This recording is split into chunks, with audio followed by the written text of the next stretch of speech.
me on home to the asylum. Never alone in the asylum. Anarchy ruled, it was wild, but through it all you never smiled. Joke's on you, I'm in your head, so look who's laughing now. Remember in Arkham City, I killed your girl, so pretty. That was the night you let me die.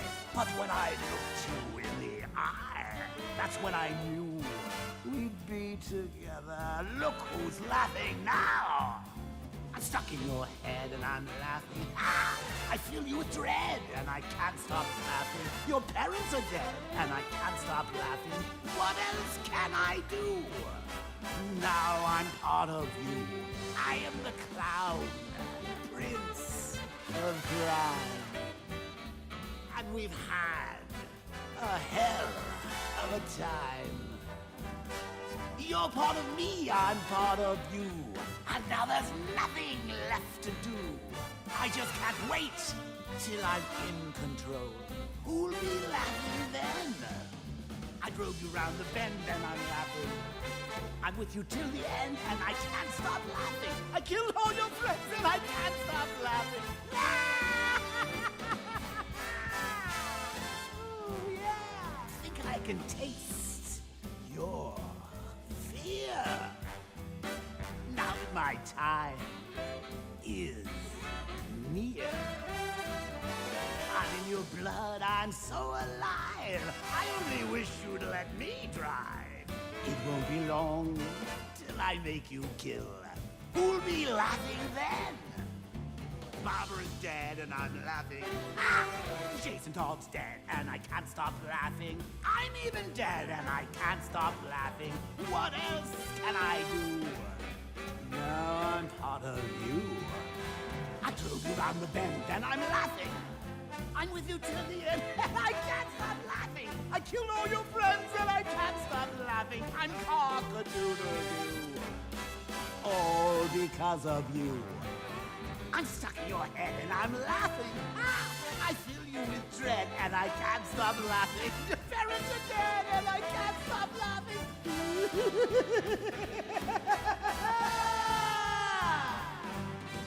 I'm stuck in your head and I'm laughing. I filled you with dread and I can't stop laughing. Your parents are dead and I can't stop laughing. What else can I do? Now I'm part of you.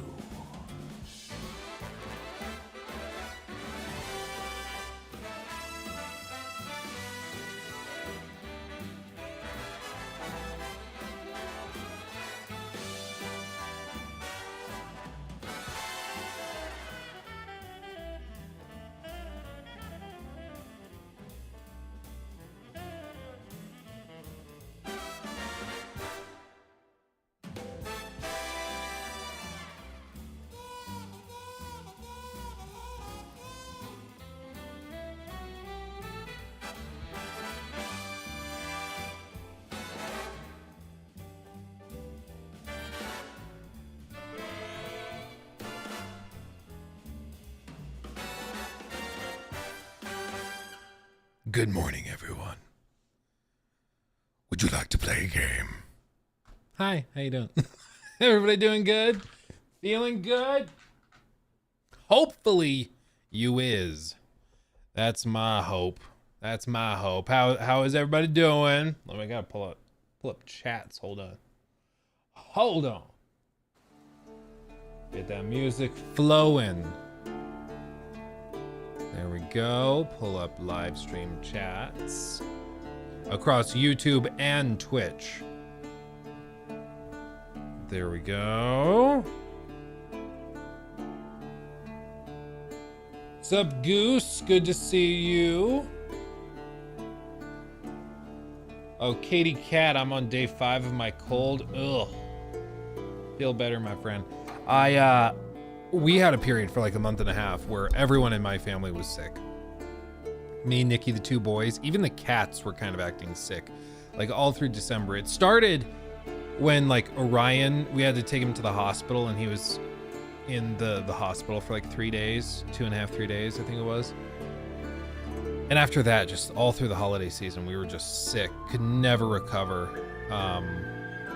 Taking a multivitamin has actually helped a lot. I've noticed I don't feel the same kind of general grogginess, or I don't feel as prone to getting super sniffly or having a sore throat or anything, which is great. I mean, if you don't take multivitamins, I recommend it. Yeah, I got an ear infection. I smashed my thumb. Yeah, it's a whole thing. It's a whole thumb. It's a whole thumb, yeah. The thumb looks really bad. It doesn't hurt or anything. It just looks terrible, you know? How you doing? Look, I'm doing good, my friend. I'm doing good. It's a nice, blistery, cold day today.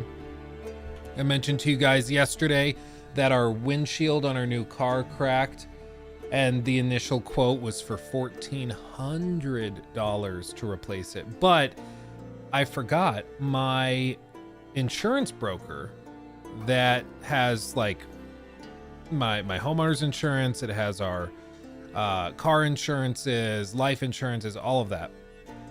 He recommended when we got this car to get like the ultra crazy extra coverage on the windows and glass, specifically if it gets cracked, because he's like, yeah, these cars, when they get their glass cracked, it's bad, so you should take care of it now, get this extra policy. And I was like, he's probably trying to upsell me, but no, straight up, good idea. Because they're gonna cover the whole cost. It's gonna be like, I don't think it even affects our deductible at all. It's just zeroed out. It's crazy. No, I did not pay my nail. No, I'm not that cool. I'm not that hip. Rise of the Ronin is rough. There are no NPCs and trees in this game. That's funny. Let's see. When I had to visit my mom's to pick up eucalyptus oil, her cat was very attentive. He knew I was sick. Oh, really?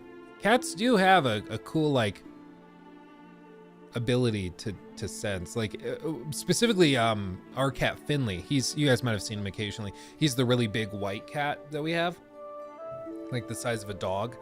Nikki got him when she was in college, and he is very in tune with her, like, emotionally. So when she feels like particularly stressed or anxious or sad or whatever, like, extreme emotion she might be feeling, he can, like, pick up on it very quickly, like sometimes even before she's really realized that she's feeling that way. And he'll come and, like, try to cuddle up next to her, try to snarfle her. Like, he just is very, very sweet, because he just gets it. He's in tune with her. He's like an emotional support cat. It's great.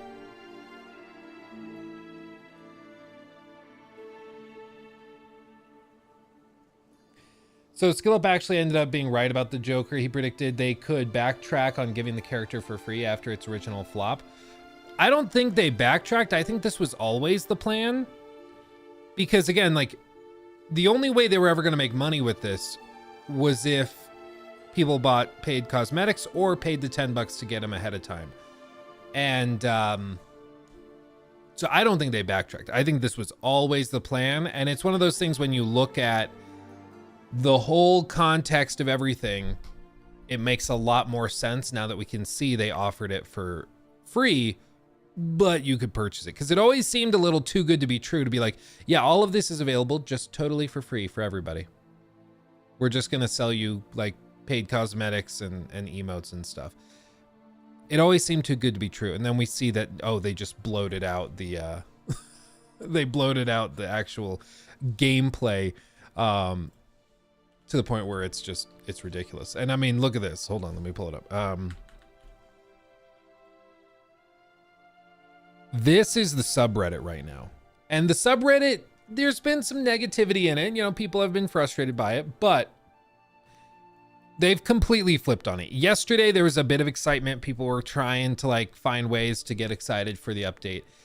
It's flipped completely right now. Like, there is no tolerance right now for what they've done.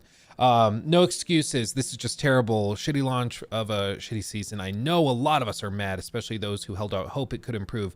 But some of you still make excuses for Warner Brothers and say, well, it's a live service. What did you expect? Helldivers 2 has been out about as long and has since added new weapons and gear that completely changed the flow of gameplay, not just mutators on the same 3 guns. They've added new enemies and mission types with a bunch of new planets and planetary hazards to keep it fresh. On top of that, there are 3 battle passes that can be worked on at the moment. That is how you do live service. This shit that Warner Brother gave us is a joke and insulting. It's all thematic though. It's the Joker season. It's meant to be a joke. It's part of it. It's not a bug, it's a feature. Man, this is just baffling. So they showed us season 1 content prior to the launch of the game. What happened? Nothing's been worked on. Still various glitches and bugs to be found. There isn't even a clear way to start the new content, middling though it is. And essentially locking Joker behind a paywall or a tedious grind. What happened? This is just sad. I really enjoyed the main story of this game. I thought the characters were fun and had fun banter. I thought the gameplay was fun, and it still is, but there's just no point in coming back, it seems. Instead of a nice chunk of content where we get the Joker early and have him to be central to a little blurb of story, he's just not present at all through the recycled missions with no charm. What happened? What happened to the company that used to care about this IP so much that the last time they made a DC game, it was of such a high level of quality that it outclasses modern releases despite releasing in 2015? How does the company fall off so hard? It's a very good question. Very good question.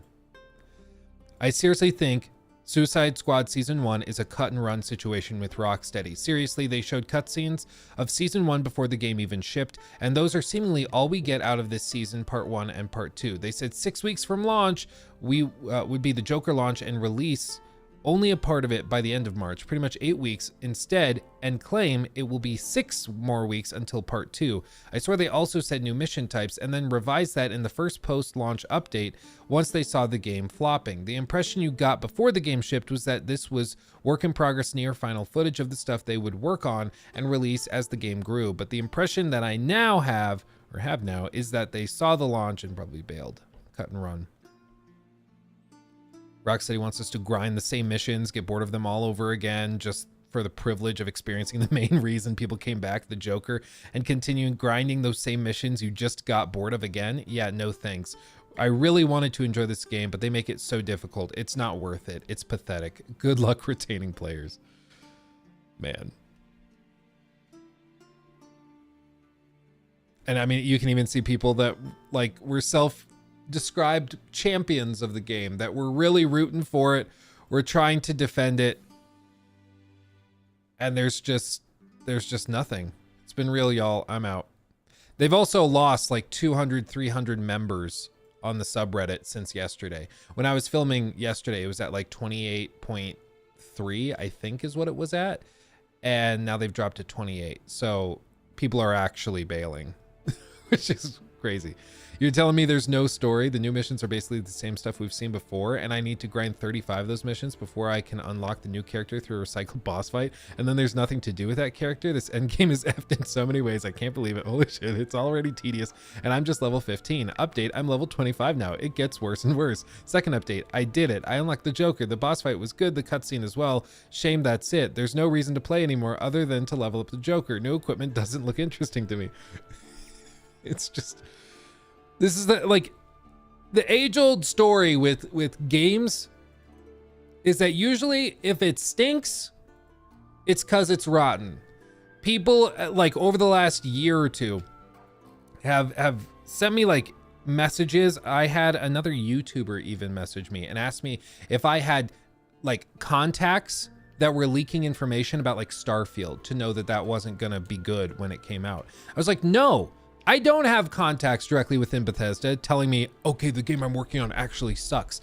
It's just stinky. You look at it, you can tell things don't make sense about it, and if you think for 2 seconds, you can put together that this doesn't work. This isn't going to work. It's not going to be fun. There's all of these problems that nobody's talking about, so let's call them out. It's really not rocket science. It's quite easy to do.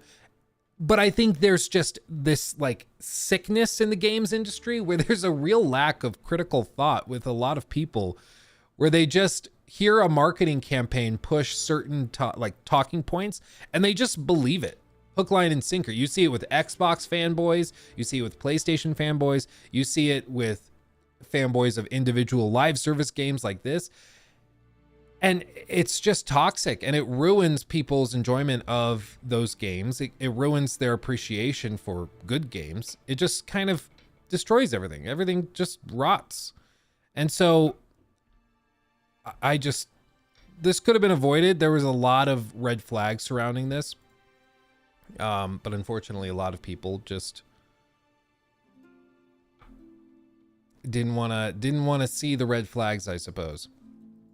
One of the things I mentioned in the video that just went up this morning, though, that I feel like I should mention here, because we mentioned it on stream yesterday, but basically there are items in the shop that there are items in the shop that are available currently at 50% off. So it's like an emote bundle that's like 4 emotes of the Joker, and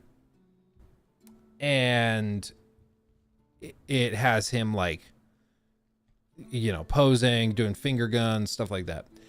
And this bundle, they say, is worth, I think it was $17 in-game currency is what they're charging for it. But on launch day, it happens to be 50% off. You can get it for $8.50 worth of credits. Wow, what a deal, right? The problem is, like, this immediately reminded everybody that was watching the stream and myself of something that happened with Fallout 76. If you remember Fallout 76, they had a problem where they had issues in the in-game shop around Christmas after the game launched, where basically they would have items that were launched at a 50% off discount. So they had items where they're like, oh, see, it's actually worth $24, which is how this converted out, which is crazy that you would pay $24 for that, but still. They're like $24 for all the emotes. But we're going to offer it on sale, 50% off for $1,200. And the particularly tricky thing with this was that they were Christmas emotes. So they weren't expected to be selling these a month later. You know, in January, you're not going to be selling and buying Christmas emotes. So this whole thing was built where they were going to say it was worth $24, pretend like they put it on sale so you think that you're getting a deal on it. When it was never actually $24, it was always $12, but they tried to make it look like you were getting a deal. That's not legal in most countries that have clearly stated like regulations around advertising. Most first world countries don't let you do this. It's crazy. And Suicide Squad is doing it right now. Like, they launched microtransactions on day one at like 50% off sales, trying to trick you into thinking you're getting a good deal on it when that's just what it costs, you know?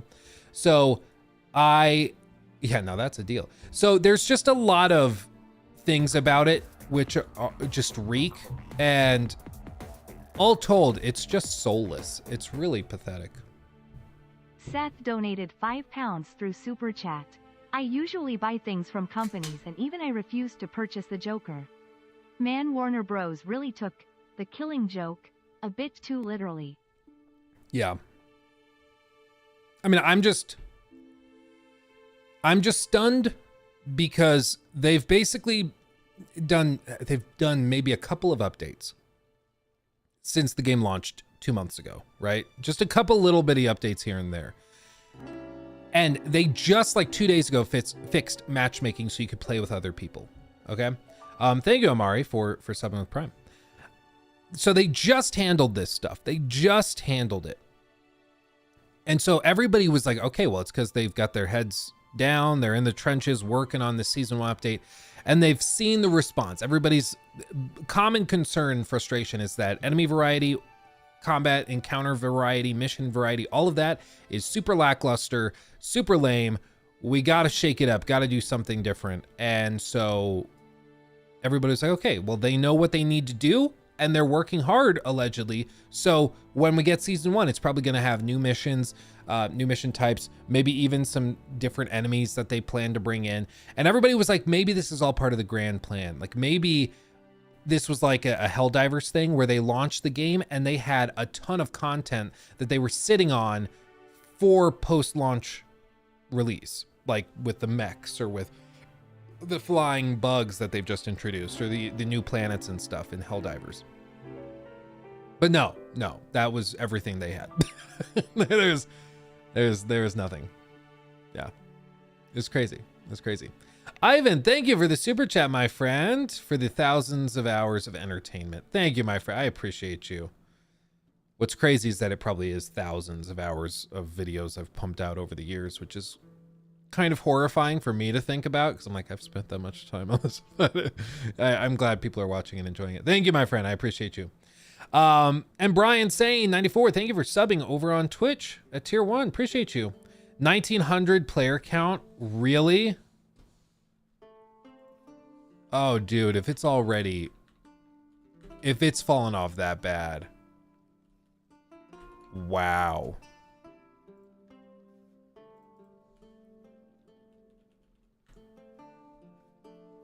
Let's see.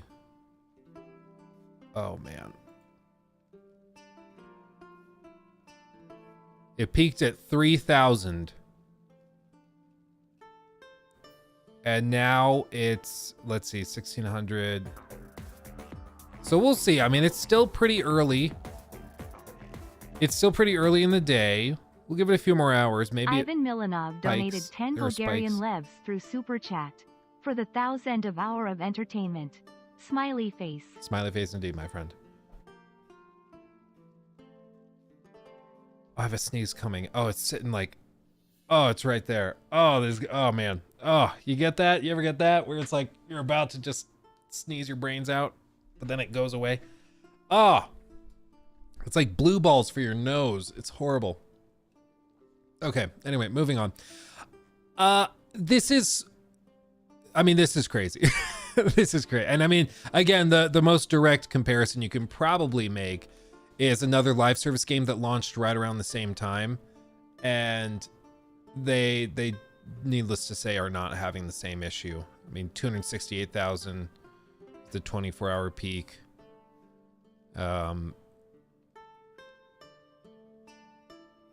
You know, it's just very, very different stories. Very different stories. But it's because they had content, they had variety, they had fun.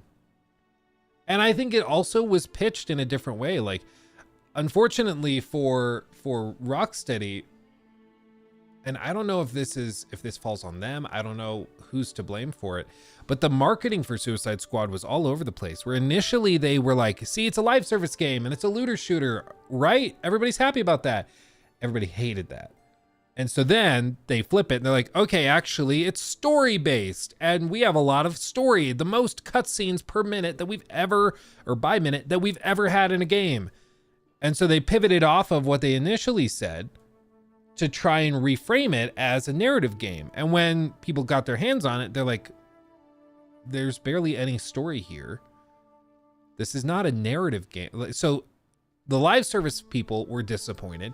The story people were disappointed. And then it just is a bad game. And so they just didn't have enough content to justify the price tag. And then the seasonal update, they have one interesting thing, which is the Joker. And they lock it behind hours and hours of grind.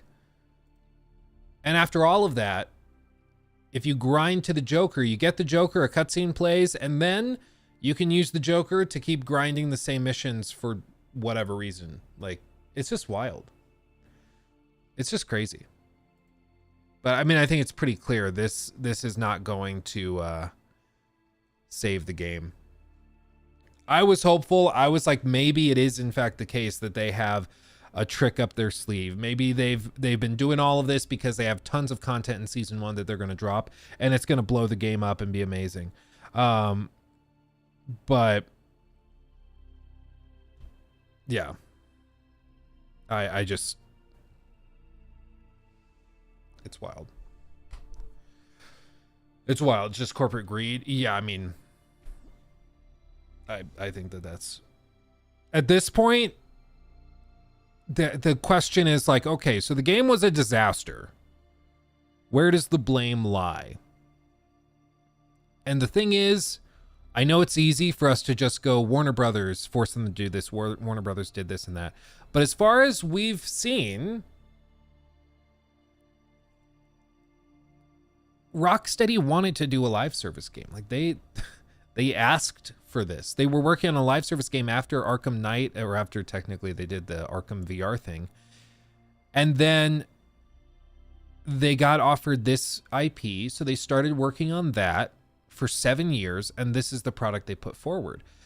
Like, if anything, I would assume that Warner Brothers probably gave them way more time, way bigger budget than they probably should have had for this game. And I mean, really, no matter which way you look at it, I don't see how you can blame anybody other than the guys like Sefton, who left, by the way. He bailed ship before the game launched. So, greenlit this project, was here for all of the foundational decisions, all of the big decisions of what the game was going to be, how it was going to work. And then he leaves his own studio to go found a different studio where he's at now.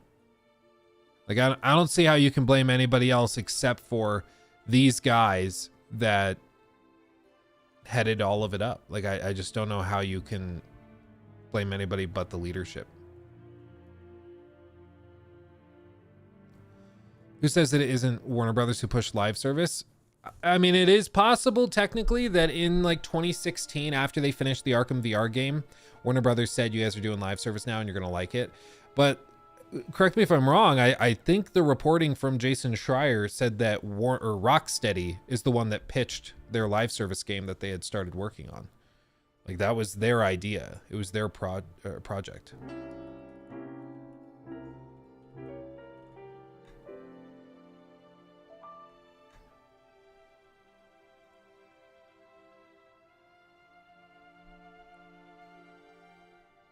So I take it Suicide Squad is not a buy. $35 on the Xbox store now. The thing is, like, you have to understand that there's probably about 10 hours of gameplay through the campaign, made up of about 2.5 hours of content. Everything else is just repeated. The season 1 update, if you don't want to pay for the Joker, you have to grind for another 5 to 10 hours, assuming it doesn't bug out for you like it bugged for me. So, like, if you know what you're getting into, at least you're making an informed decision. But I'd say at $35 even, this game is not worth it yet. It just really isn't. It's so damn repetitive because you're basically paying $35 for 2.5 hours of content. You know, to be fair, you break most games that you play. I do have the magic touch. Let's be real. I've actually, like, I went back and I started sifting through footage. I was like, am I just like a bug magnet, or do I just notice them and take notes? And I think it might be both, honestly. But I have not met, and I've talked to a lot of other reviewers, I have not yet met a single other reviewer that records every second of gameplay that they play when they are reviewing a game, and that keeps a very extensive list and notes of everything that happens. Like, when I play a game, I record every second of it, and then I have timestamps with notes for what happens. So if I'm doing like the Dragon's Dogma 2 review, I can go play the game and I can be like, okay, clip 7 at 15 minutes, 23 seconds in, this happened here, and then I can reference that later. And that's really helpful for games like Starfield, where I can play that whole thing and point to bugs that happened dozens of hours before. Ladies and gentlemen, you know? we may just be watching the beginning of Rocksteady being closed down. It's possible. I don't know why Warner Brothers would give them a big ass check after this. I mean, because there is no joke. They've blown hundreds of millions of dollars on this game. Hundreds of millions of dollars. Just take that in. Take that in. Okay. The Witcher 3 cost about 80 million.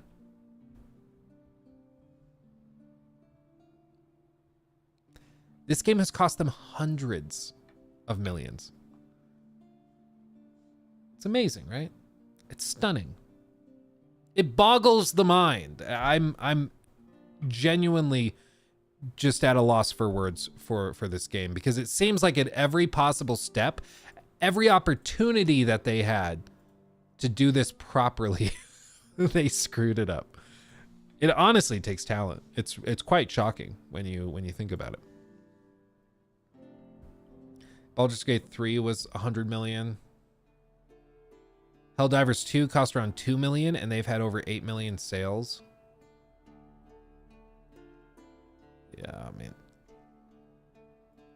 I cannot wait for the like big breakdown from Jason Schreier explaining what the hell happened, because so much of this is just baffling. Like there just has to be, there have to be stories explaining what happened, because no part of this makes sense. All of it is just amazingly confusing. I don't know what it is. I had a Windows update, and now like all of my PC stuff, all my PC footage has like terrible screen tearing, even just when scrolling. And it didn't used to do that when I was doing the cloned source. It's very frustrating because it looks terrible on stream for you guys. We need a documentary. Unironically, like if there were a documentary, I would watch the crap out of that. I don't give a crap about the Hideo Kojima documentary, but I'll watch this. I'll watch this all day, every day. Yeah. I think it could be possible if the game keeps getting worse. They could just drop all the seasons they've developed on hand and forget the game. My stance has been that I just don't know how Warner Brothers could justify continuing to cut checks and pay for the studio's operations when they know that the future seasons are just going to hemorrhage more and more money. Like, if they peaked at 3,000 players yesterday on Steam, they didn't even recover more than a fifth of their player base from launch for like the big season 1 update. And now the whole community is imploding. Everybody's livid at what they've done. And like, do you really think that Killer Frost is going to generate anywhere near the same level of excitement or interest? I don't think so. I don't think so. Luke, do you think Rocksteady is still a top studio? Would you say it's on the same level of Insomniac? No, not even close. I mean, everybody, it seems like everybody that was really instrumental to like Arkham Knight and Arkham City a decade ago, those people have all left. So it's been reworked and reformed into a live service studio, a bad one at that. So the only thing it seems to share in common with the Rocksteady of 2015 is the name and the building. Other than that, it seems like nothing else is the same. And GameStop is not even marketing season 1 physically. Killer Freeze Frost. Killer Freeze Frost. Meanwhile, Stardew Valley is getting north of 200,000 players. Golly. Man. Yeah, unironically, I think I would watch the doc and have a much better time than playing the game the documentary is about, which is crazy. Once I had a Windows update that deleted my whole system, I couldn't boot up, had to reinstall all of Windows. I probably need to do that. It's also just like good computer hygiene to reinstall Windows every like couple years. Restart Explorer. I've done that. Like across reboots and everything, it still keeps doing this. I think what it is there's just some issue because the refresh rate on this monitor is different than the refresh rate on the capture card. So they don't like talking to each other. Hammer0786 donated $19.99. Jesus, thank you, my friend. Phil Spencer said he wants the next COD to be on Game Pass. Do you think that would save COD from the yearly $70 disappointments and turn it into a format where they go for skins and the battle pass like Fortnite?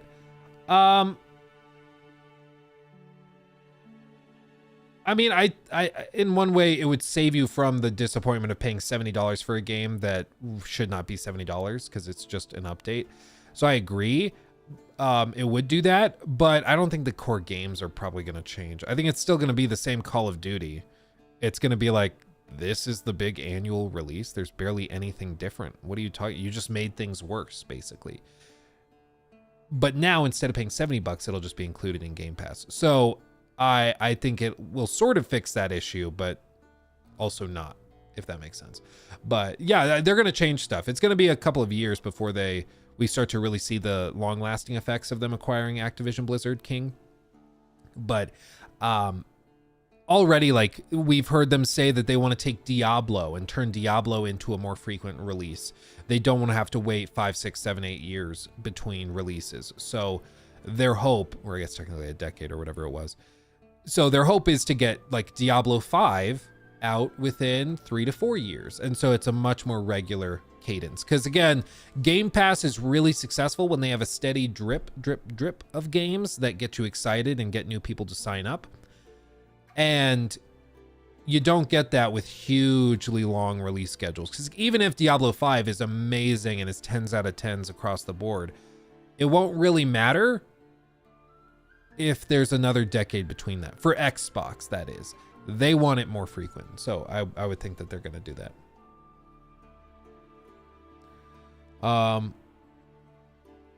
Diablo yearly releases. Yeah, they probably don't. I don't think in the article they said they were going for yearly, but they were going to go for much more frequent. You know, whatever that means.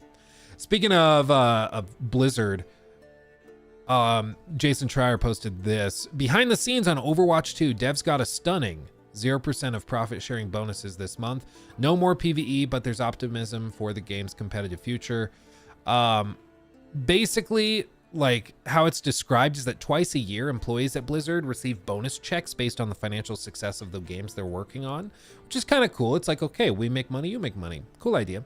Each employee is given a target number and informed that they will receive a percentage contingent upon the company hitting profits goals for the year.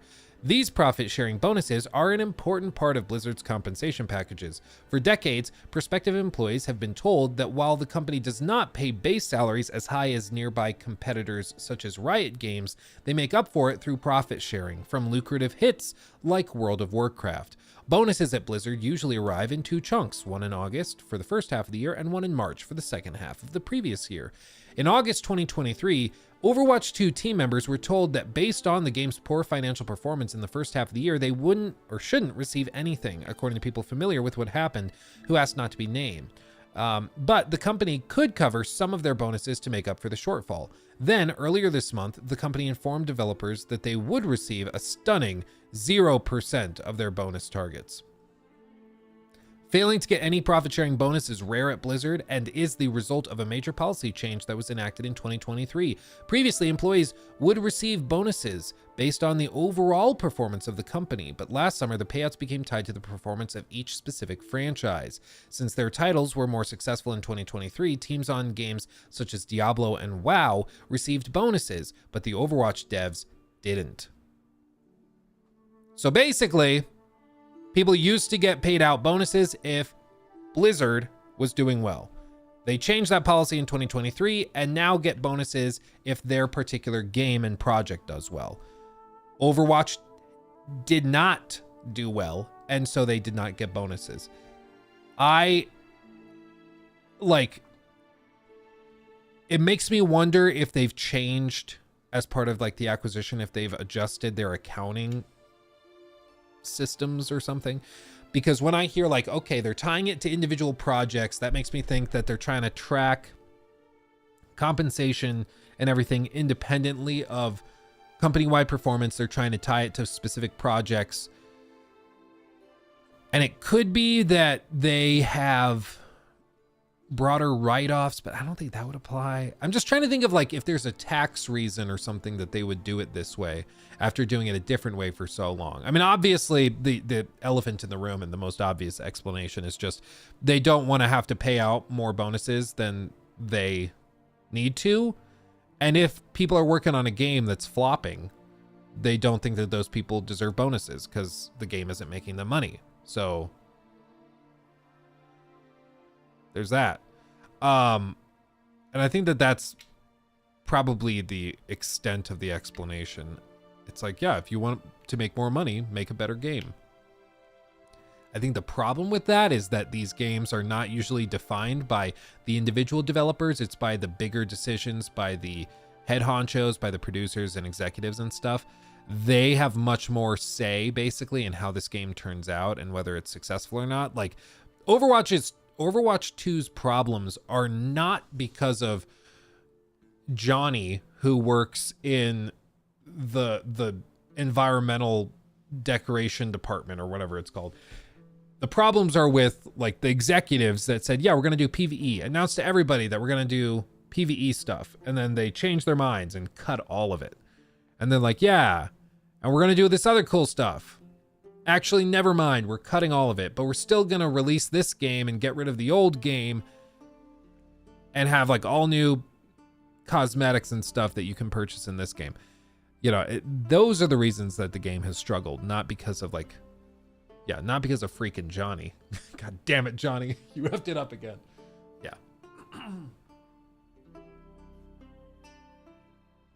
But the thing is with these policies, they have a way of sort of taking care of themselves. Because what happens now is that devs who work at Blizzard are like, okay, well, if you're going to do this, we're just going to go work at Riot when they have openings. And they give us higher base salaries because the whole benefit, the whole perk of this job were the bonuses. And now we're not going to get bonuses if the game is struggling because of decisions our bosses made. No. We'll just go work somewhere else. And so usually these policies have a pretty significant backfire effect. I remember when I worked at a bank. Should I say which bank? Sure, why not? I worked at a U.S. bank. I don't bank with them. It's not like they can cancel my accounts or anything. So I worked at a U.S. bank, and I got the job shortly after a new CEO came in, okay? This new CEO came in and decided she wanted to streamline the business. She wanted to take what was previously like a delightful company to work with. Everybody loved it. It's why I started working there, because everybody was like, it's great to work there.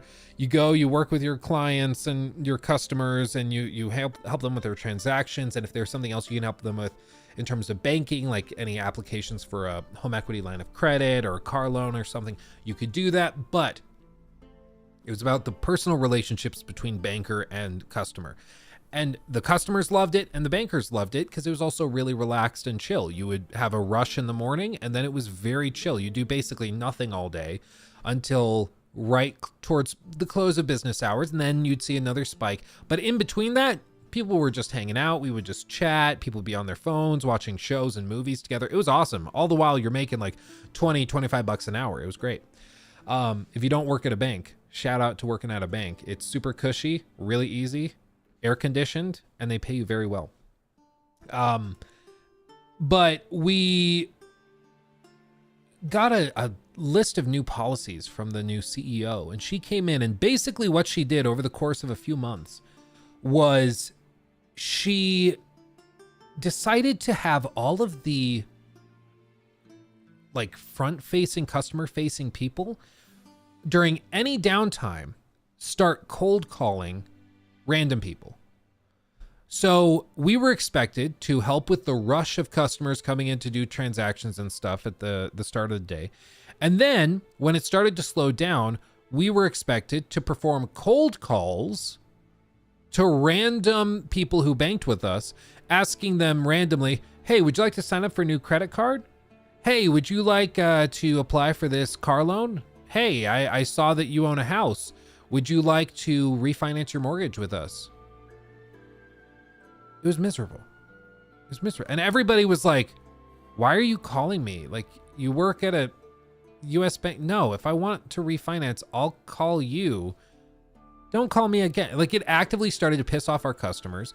We hated it because all of a sudden our chill work environment that we were happy in, that allowed us to do our best work, was toxified. Like, the whole thing was ruined because they decided to try and increase efficiency and productivity by taking what little bit of respite we had and turn it into cold calling hour. It was crazy. It was crazy. And so guess what happened? My buddy Michael left. Oh crap, what was his name? I think it was John, Jon. I think it was John. John left. He was a cool guy. He had like a huge collection of sneakers. He was a very interesting guy. But he left. Our boss, our GM, like of the whole bank, left for another bank in the same city. Everybody else was leaving to go to other banks or credit unions that had a much better culture, paid better, and were way more chill. So they lost in the span of 6 months, because I only worked there for 6 months before I had enough. In the span of 6 months, they lost all but one employee. And then they hired a new guy kind of close to when I left. I don't know if he stuck it out. But they lost their GM. They lost their like 2 or 3 senior bankers. They lost 2 or 3 junior bankers that they had. And so all they had left was another GM from another branch that was trying to juggle both at the same time. And they had an employment shortage because they didn't have enough people that wanted to work at the bank anymore. Everybody kept quitting. And it's like, I could have told you. But that's what happened. Like, they hemorrhaged all of their talent because they wanted to save a few pennies here and there, or because they wanted to try and make sure that they were getting their most out of our labor, which was to cold call customers that didn't want to be cold called. And honestly, I don't think in the time that we were doing that, I don't think there was a single occasion where the cold calls led to anything. Like, not a single time. All it did was it ruined our relationships with our clients and customers, ruined our morale, and it tarnished the reputation of the bank because it made us seem like we were trying desperately to get new loans and stuff. So it made us look bad as a company just across the board. It was a terrible, terrible series of decisions. But in a boardroom, it probably made a lot of sense, right? If you're an executive sitting in your big conference room, wearing your $3,000 suit or whatever, it probably sounds really good to be like, well, we're paying these people $20 an hour. They don't need to sit around. They need to be cold calling during low times and trying to find ways to maximize revenues and stuff. Oh, and the kicker, I forgot about this. They wanted to do all of this, and they announced it at the same exact time that they cut all commissions for completing such activities. You used to be able to make like $50 if you got somebody to sign up for a credit card. You could make like $100 bonus if you signed somebody up for like a new mortgage or a refinance and stuff like that. So they had incentives for trying to like sign more deals. So, which kind of makes sense. Like, they want you to benefit from working harder and doing good work and helping people get mortgages and stuff. But they took away all commissions and then also pushed all of these cold calls and stuff on us. So not only did everybody that was a senior banker, were they pissed that now they were having to like cold call and they were being forced to do what they did normally, which was just try and help people sign up for stuff. But then they also had all of their commissions and direct incentives cut. And it turned into like the stereotypical thing of like, okay, you guys had 15 new mortgage signups. You made the bank millions of dollars, but we wanted to say thank you. So we ordered a single frozen pizza for $7 that you guys can heat up in the microwave since we don't have an oven. It's like, okay. So they lost all their talent. All the senior bankers left. Everybody bailed because everybody was like, okay, well, you're not going to pay us for our work, and you're going to try to compel us to do what we were doing anyways when we were making good money for it. So yeah, bye. I'll go work for a place that will pay me for that work and that doesn't treat me like I'm some sort of weird robotic slave. And I think that CEO, I haven't checked up on it, but I'm sure the bank imploded. My branch I worked at shut down within like a few months after I left. And I mean, everybody I knew that worked there left the company within a few months. So their turnover was crazy. And I have to imagine that that came back to haunt the CEO. It should have, though. Should have. What happened to the one guy who stayed? I don't know. He was a really cool guy named Brandon. He was really funny. He'd only describe, like, when you work at a bank, you deal with a lot of money, right? In our safe, like, I had never held so much money in my life, but like at one point we had a cash delivery, because people would call and be like, hey, I'm buying like a crane. There was one guy that ran a construction company and he was like, I need to buy a crane today, and they want only cash, not even a cashier's check. They want cash. So he had to call ahead by like a few days and say, it was something insane, like $150,000 in $100 bills. It's wild. And so he calls ahead, we order the money gets delivered, and we put it in the safe. And so I have to count the money and then lock it away. And holding $150,000 in cash is weird. It just feels weird, man. I don't know how to describe it. You're holding all of this money in your hands and you're like, this could change anybody's life so easily. I get it. It's a business expense. He's buying a crane or whatever, but it was crazy. Yeah, it made you feel weird. And it's not as much as you would think. I'm trying to put on 2 pairs of glasses. Did you see that? I'm just so used to, you clean them, you put them on your head. I was going to put them away. That's funny. So it's not as much money as you would have thought. Like when you actually hold it, it's kind of underwhelming, but still. Yeah. Oh, but what I was saying was Brandon, whenever he saw a lot of money that we had like a big order for or something, he wouldn't say like, that's a lot of cash or anything. He was always like, that's a lot of Saschetti. Like not even spaghetti. That's a lot of Saschetti right there. That's like 100 Saschettis right there. It was very funny. Yeah, it's underwhelming in your hands, but not in your bank account. I think it's because like $100,000 is such a magical number. Like same with $1 million. Like it's just a nice round number, and it's kind of fantastical in that sense. So you always like imagine it, and when you have it in your hands and you're like, yeah, I can hold it in like one hand. It's like, oh, isn't it kind of silly that this thing I can hold in one hand could like totally change your life? Isn't that weird? But that's just how it is. Oh yeah, the guy behind the crane was probably the one that used to park on a street.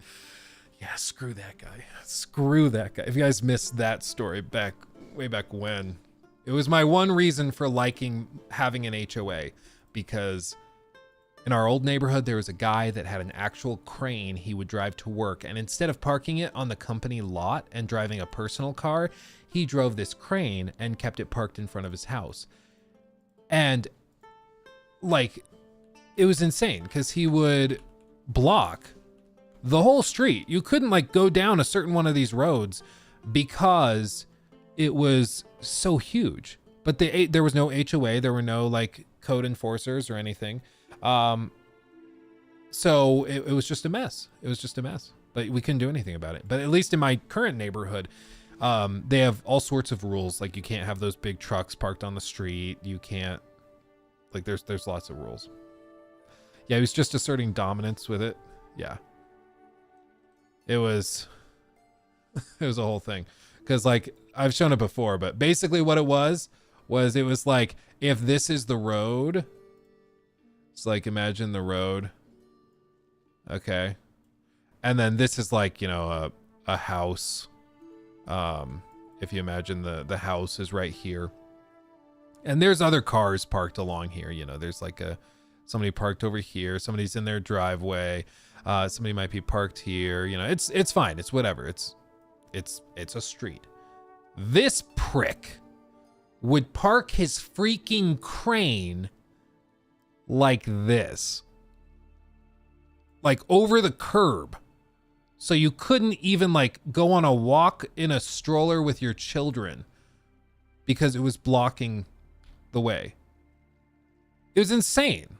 Like, and so if there were other cars parked along here, if there's a car like here, you just couldn't drive through here. You'd get to like here and then have to turn around, pull a U-ey and go out through the neighborhood on the back way. It was crazy. was like, how is this guy allowed to do it? And like people would get upset with him. People would yell at him. People would say stuff if he was ever out in his yard and stuff. And he was like, he used it as this weird, like, well, this is America. I can do what I want. Maybe you should go get a real job instead of your white collar nonsense stuff. He did actually sound like that. I'm not just being like negative to Southern people. Corey, thank you for the super chat. Me and my 6-month-old son are sat on the floor watching you, and he's sitting unassisted for the first time. Oh, that's amazing, Corey. That's crazy. That's wonderful. 6 months old, sitting unassisted. Ori is 9 months, and he just started sitting unassisted. I think it's because he had a cousin born, and when his cousin was born, he like understood. Okay, well now I'm a big boy. Me and my 6-month-old son are sat on the floor watching you, and he's sitting unassisted for the first time. That's so great. That's so great. Yeah, I love that. I love that. It doesn't look right though, right? Because like the bobblehead, they're like trying to figure out how to balance. It just looks so funny. Spencer Corpus donated $5 through Super Chat. I love Luke's story time, like the chess story. Please do more of them. Oh, Also, yeah. Side question, what's a good gaming mouse with good range from the PC? Good range from the PC? Ooh, I don't know. The one tried and true, the one I've used for years, like at this point, I don't know how long, maybe 5-6 years. It's been ages. This G903, it was expensive from what I recall, but this thing I've used for ages across like 3 different PC builds that I've had. I've had sponsors send me mice. I've had the opportunity to get different mice, and I always still keep using this one. Even if I swap it out for a little while, I end up going back to it. I just love it. So G903, that's one I can stand by. Yeah, and then story hour or story time with Luke. Yeah, there's a lot of weird ones. There's a lot of weird stories. Nothing like that crazy. I haven't lived that crazy a life, but there's occasional stories. It's like one time I remember I was listening to a podcast. It was with Joey Diaz. If you've never heard Joey Diaz, he's a comedian. He has some of the most insane stories you'll ever hear. He's hilarious. Okay, I've seen him live in Denver with Jacob, actually, who's my editor. So funny. Yeah, so funny. Uncle Joey. Yeah. Yeah, oh man. Yeah, blue cheese with wings or F your mother. Yeah, that whole thing. He's very funny. But I remember hearing him tell stories, and I was like, how on earth does he have this many stories and everything? How do people come up with stories? Like, where does that even happen? And then one day I realized, like, no, everybody has stories. You just have to remember them and then tell them. Like, even stories that for you might be relatively uninteresting can be really interesting to other people because it's not their story. You know, they're not familiar with it. You know, so like the story of just a regular day at work for my old boss when he was working in Aurora, which is kind of like it's a place in Colorado, right? Like outskirts of Denver. It's getting better, but it's not great. It's not a place. It's not very fancy. Let's just say that. It's pretty run down. It's pretty poor. Crime's pretty high. It's just not great. But one day, my old boss was doing a tour of an apartment complex, and it was not a great apartment complex. It was run by a slumlord, which basically is just like he runs it into the ground, doesn't repair or fix anything. He rents only to like felons, convicted sex offenders, people that can't get rent elsewhere. He will rent to them. And he doesn't care if you're paying with drug money. He doesn't care how you got the money. As long as you're paying him, he's fine. So he's a slumlord. And he didn't take care of his properties at all. And one day, my boss was doing a showing of a property, and they were going to go tour a unit that they thought was vacant. They went into the unit, opened it up, and they are immediately hit with an unbelievably horrifying smell. And like, what on earth is this? What's happening? And they kind of creep into the unit. They're looking around the edges. They look in one of the bedrooms. Nothing's in the bedroom, but the smell is getting stronger. They look in the kitchen. Nothing's in the kitchen. They're like, oh, it's probably the fridge. They open the fridge. Fridge is empty. That's weird. And so then they go to the bathroom. And they open the door to the bathroom, and immediately they know what's happened. there's a homeless guy that had broken into the apartment.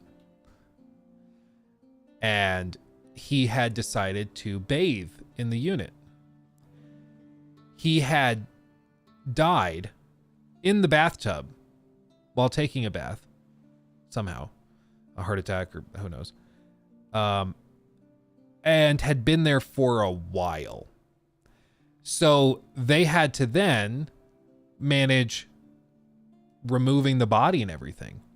And all my boss would tell me was, yeah, the coroner's office, they came in and, you know, they got like all the guys on board and they all put their gloves on and they go to pull what's left of this guy out of the tub.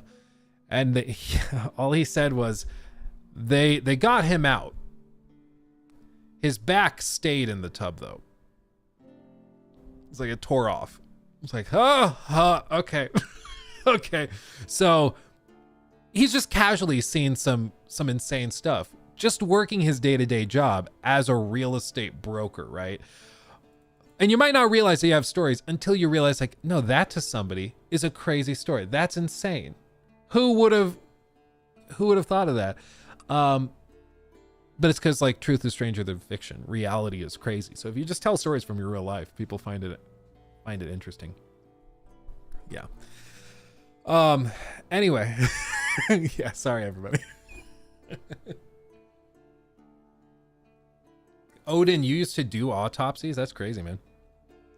Somebody's got to do it. Like, you get desensitized to it pretty quick. I took an anatomy and physiology course in college where there was like the human dissection. And initially it's like very shocking because you're like, this is a human being. This is somebody. Like, this was somebody's friend that I see like basically in pieces. But then you realize that no, this is like a medical thing. We're examining this. Somebody has to do this. This is part of the process. And you get desensitized to it pretty quickly. That first day that we saw the or I guess dissection patient or subject was pretty intense. Like, we're all kind of freaking out about it, but then you get kind of settled into it and it's not that big of a deal. So anyway, yeah. Anyway, when I was in the army, we would do 3-month rotations to morgues and learn. Oh, that's interesting. That's interesting. Anyway, yeah, pivoting, shifting gears for anybody that's like, please, dear God, Luke, talk about something else. Let me pull this up.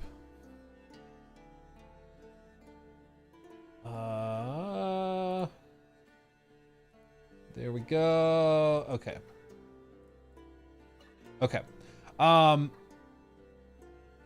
It's really the first lesson, but by the end of the semester, it's just routine. Yeah. You just kind of get into it. Okay. Let's touch on this real quick. Back to gaming. So I don't know about you guys. I love simulation games. I've told you guys before that, like, these are my guilty pleasure game. If I have the option of playing something just for me, like not recording anything, not playing it for a video or anything, I love simulation games. Even like whether it's Factorio, whether it's Satisfactory, whether it's something like Frostpunk, like those are the kinds of games I just turn my brain off. I love them. I suck them up. I love them. I love it. And City Skylines is one that I've also really enjoyed in the past. And City Skylines was interesting because it came at the perfect time. If you guys don't remember, Sims City 4. Was it 4? No, it was just the reboot. It was just Sim City. Yes. Sim City Revisited. This was an absolute dumpster fire, okay? So Sim City, I don't know, maybe this is a good indicator or a good one, but this was a game that was released in 2013, and it was just a train wreck. It ran terribly. It had always online stuff. It had really small maps. It was buggy and broken. It was just a disaster through and through. And so a lot of people that were really into these types of games got really frustrated because they had been waiting for this game. It seemed like the first next generation city builder that anybody had gotten. So people were really stoked on it, and then it ended up being just absolutely terrible. So we needed a hero. We needed a hero. And that came in the form of Cities Skylines. And this, let's see, announcement. Yeah, announced 9 years ago. So this was announced August 19th of 2014 from Paradox. And so this was coming a year after the flop of SimCity, and it fit perfectly. Like, it was well done. It answered pretty much every problem people had with SimCity. It did it right. They just casually came in and were like, yeah, EA, suck it. Look at how it's done. And they did an amazing job with it. And the game was really good. And they've added so much DLC, so much content. There's just so much to do here. So much. But, as we all know, the mighty fall, the mighty collapse, it happens to us all, okay? Not all of us, but if you're not careful, it'll collapse. What happened was City Skylines launched to, let's just say, mixed reviews. It launched super broken. It launched with lots of problems. And builder back from, let's just hear their quick description of it. well, the original Cities Skylines practically brought its breed of open-ended city builder back from the dead after SimCity 2013 killed it. Cities Skylines 2 is a sequel that often feels like it took more steps back than it did forward. It's full of exciting and gratifying new mechanics for managing your economy and creating more realistic metropolises, but it also asks you to do a lot of busy work if you don't want the end product to look horrendous on close inspection, and sacrifices some of the user-friendliness of its predecessor to fit in more bells and whistles. I'm not ready to tear it all down, but right now there's an unsightly case of urban blight that's going to take some major technical renovations to clear up. It also runs like hot dog water. That's the other piece. So people were like, okay, this is not great. Not great. Not a fan. Let's take some time. Wait for the expansion. Expansions in DLC will probably make the game way better, right? Right? Wrong. Wrong. They issued their first DLC, Beach Properties, and it's been called a disgrace. City Skylines 2 didn't have a great start last year when it launched in October. The sequel to the best city builder around garnered a mountain of criticism thanks to wonky simulation and significant performance issues. There were a plethora of great ideas buried inside it, but it definitely didn't put its best foot forward. Improvements have been made since then, but this week's launch of the first bit of post-launch DLC, Beach Properties, has riled players up again. It's a weird DLC to lead with. It's an asset pack, so it doesn't introduce any new features, instead throwing a waterfront zone, a bunch of new growable buildings, 6 signature buildings, and 4 trees into the mix. Despite the name, it doesn't actually include beaches, and the assets have been criticized for being just a bunch of regular houses. Introducing waterfront zones, a feature that shows up in the game just next to your regular low residential zones. And with this addition, like with the other zoning tools, you simply click or drag to zone your roads and voila, a touch of seaside luxury. I mean, they're just houses. They're just a different kind of house, but it doesn't add beaches. Pleasure. It's 10 North American low residential buildings and 10 European. Each of these in 3 different levels, changing structure and look as you level up your zone. Each building also has 24 variations each, made by randomizing the props and color schemes in the pack to make sure that even same structures look different and diverse. Yeah. Not great. Granted, at $10, this was not going to be a beefy expansion, and it's probably better for Colossal Order to work on getting the game in a better state than shifting to developing brand new features. Even with that in mind, though, players haven't been too impressed with the value on offer here. Quote, "There is nothing in this DLC that justifies it costing a fifth of the price of the base game," one review reads. "This is a disgrace. The assets look nice, but for €10, there is way too little in this DLC." A. Hey, Juke the Mofo, thank you. 16 months, golly. Thank you, my friend. 16 months, that's wild. Thank you, appreciate you. Yeah, I think the overall impression, though, is that this game is currently in a very much work in progress state, and yet they're charging lots of money for it, and they're issuing paid expansions. And it just makes it feel like, okay, well, so you're just trying to like take advantage of your customers? Is that what we're doing? It's just a bad look. It's a bad look. Now, on the one hand, this kind of reminds me of some of the issues that Starfield ran into shortly after launch, where everybody's like, okay, the game's broken. There's tons of broken quests and stuff, and we have performance issues that we need to take care of. What are the next updates? And they issue a bunch of updates, and it's like new poses for photo mode. Photo mode can now be done in these different areas that you couldn't be done in before. And it's just like little bitty updates to things that most people don't care about. And everybody's like, this is what you're prioritizing. This is your efforts. This is where your efforts are going. And it's like, it's a bad look. It's bad for optics, but these companies typically have people that work on the photo mode. They have people that work on assets and like the DLC stuff.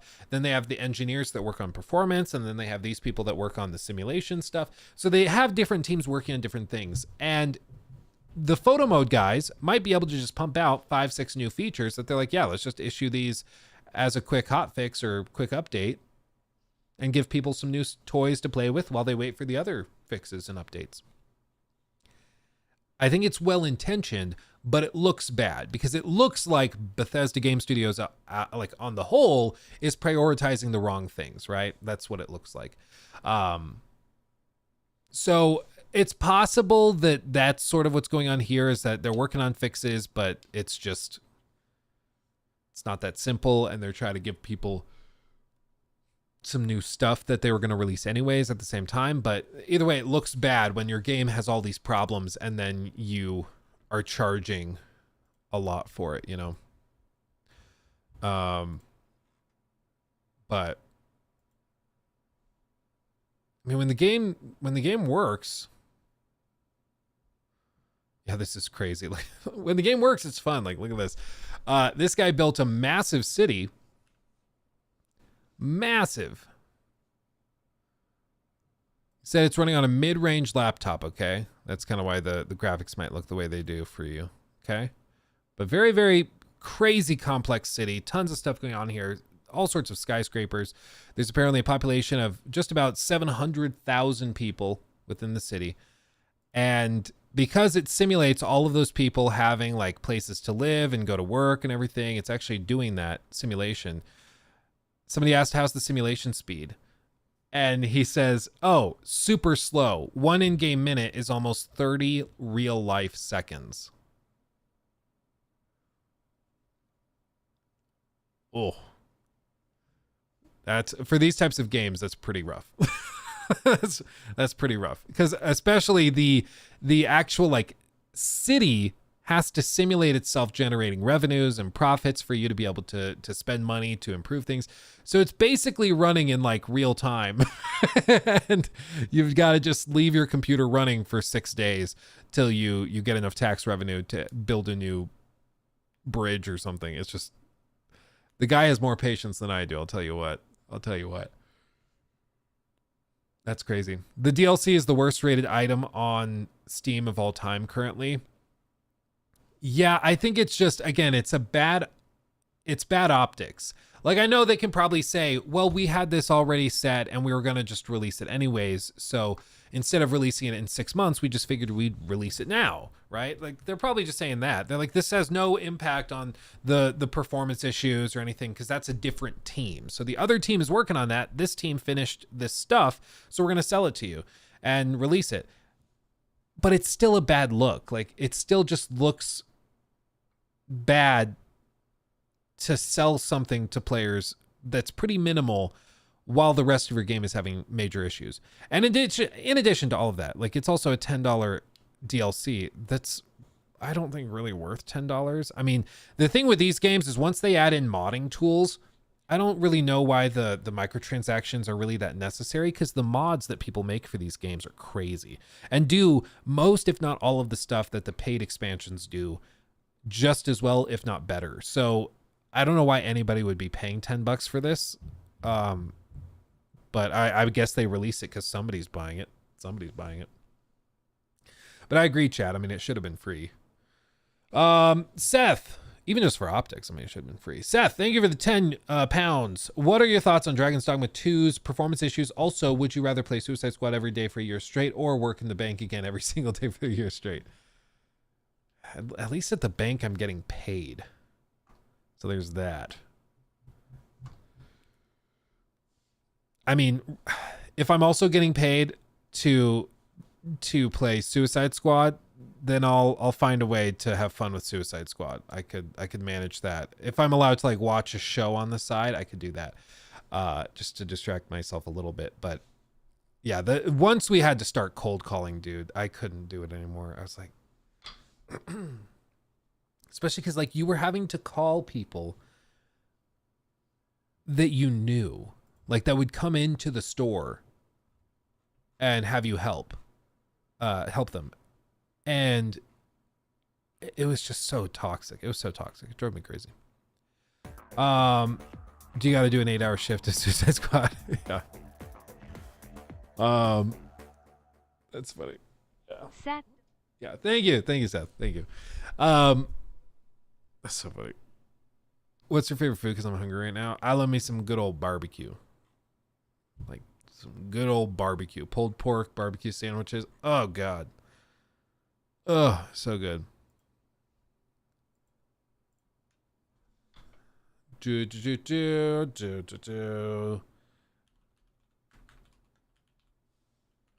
Ba ba da ba ba ba ba ba.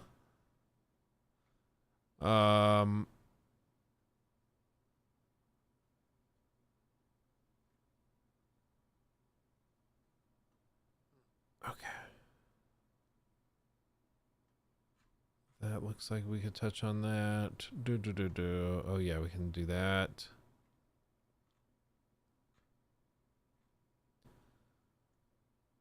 Okay. So, speaking of Dragon's Dogma 2, we should touch on this. We should touch on this real quick. So, there's a couple of little tidbits for Dragon's Dogma 2. On the one hand, Dragon's Dogma Update is adding a frame rate cap, ray tracing toggle options on console, among some other little things like improving DLSS quality and things like that.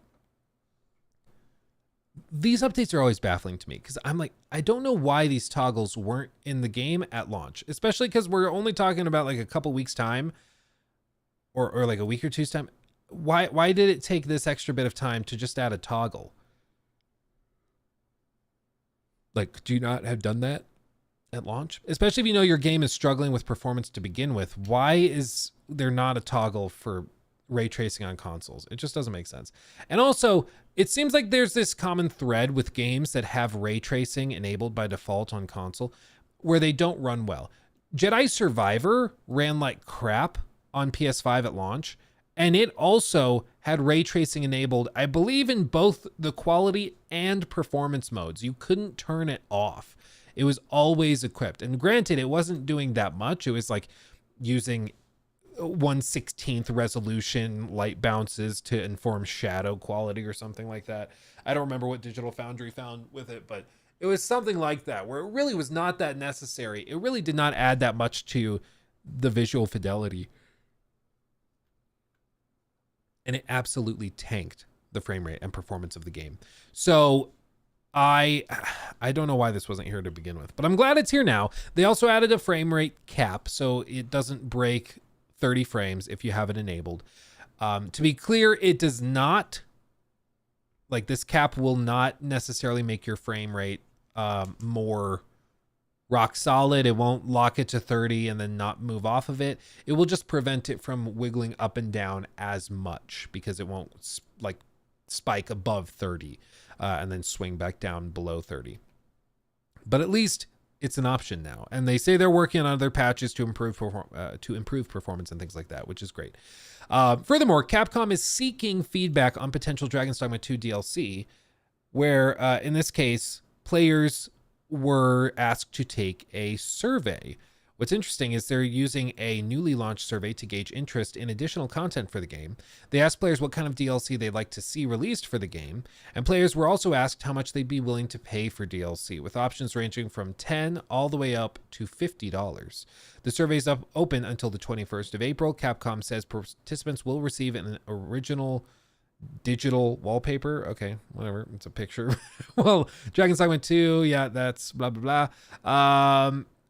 Let's see. Yeah, earlier this week, they detailed some planned updates for the game, which are expected to release in the near future. These include the ability to start a new game when existing save data is already present, and change the number of Art of Metamorphosis items available to buy at pawn guilds to 99. So that's cool. That's the thing. They're asking players for feedback on what DLC they'd be interested in getting in the future. I think if they did like full expansions, if they add in a couple new monsters and stuff, that could be cool. Because I was not expecting to be kind of bummed out at the lack of monster variety. But after you play like 3 dozen, even 2 dozen probably hours of the game, you've kind of seen all of the monsters that they have to offer. And you're kind of like, okay, well, what else we got here? What we got? There might be 1 or 2 hidden away, hint, hint, nudge, nudge, that you should seek out. But still. Yeah. I think it's good at least that they are asking for feedback. I don't know how useful a survey like this is, because I think a lot of people can just like bomb it with their responses and stuff, but still. Shifting forward. Oops. I just closed something I meant to leave open. Where's my history tab? Okay, yeah. Let's touch on this.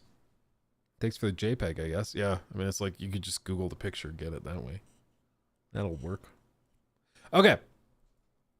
So, CD Projekt Red is reportedly considering licensing out its Cyberpunk and Witcher IP to mobile developers, which is interesting. As part of a Q&A following an earnings conference for the publisher's financial year 2023, one caller asked, have you considered licensing either of your big IPs to third parties to make mobile games?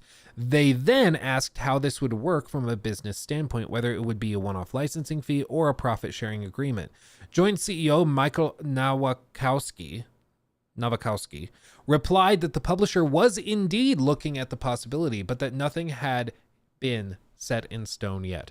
The answer is pretty simple here, he replied. The answer is yes, we are considering such a move. In fact, we were pursuing, through conversations, opportunities like that. We have nothing to announce just yet, but when the time comes, we would.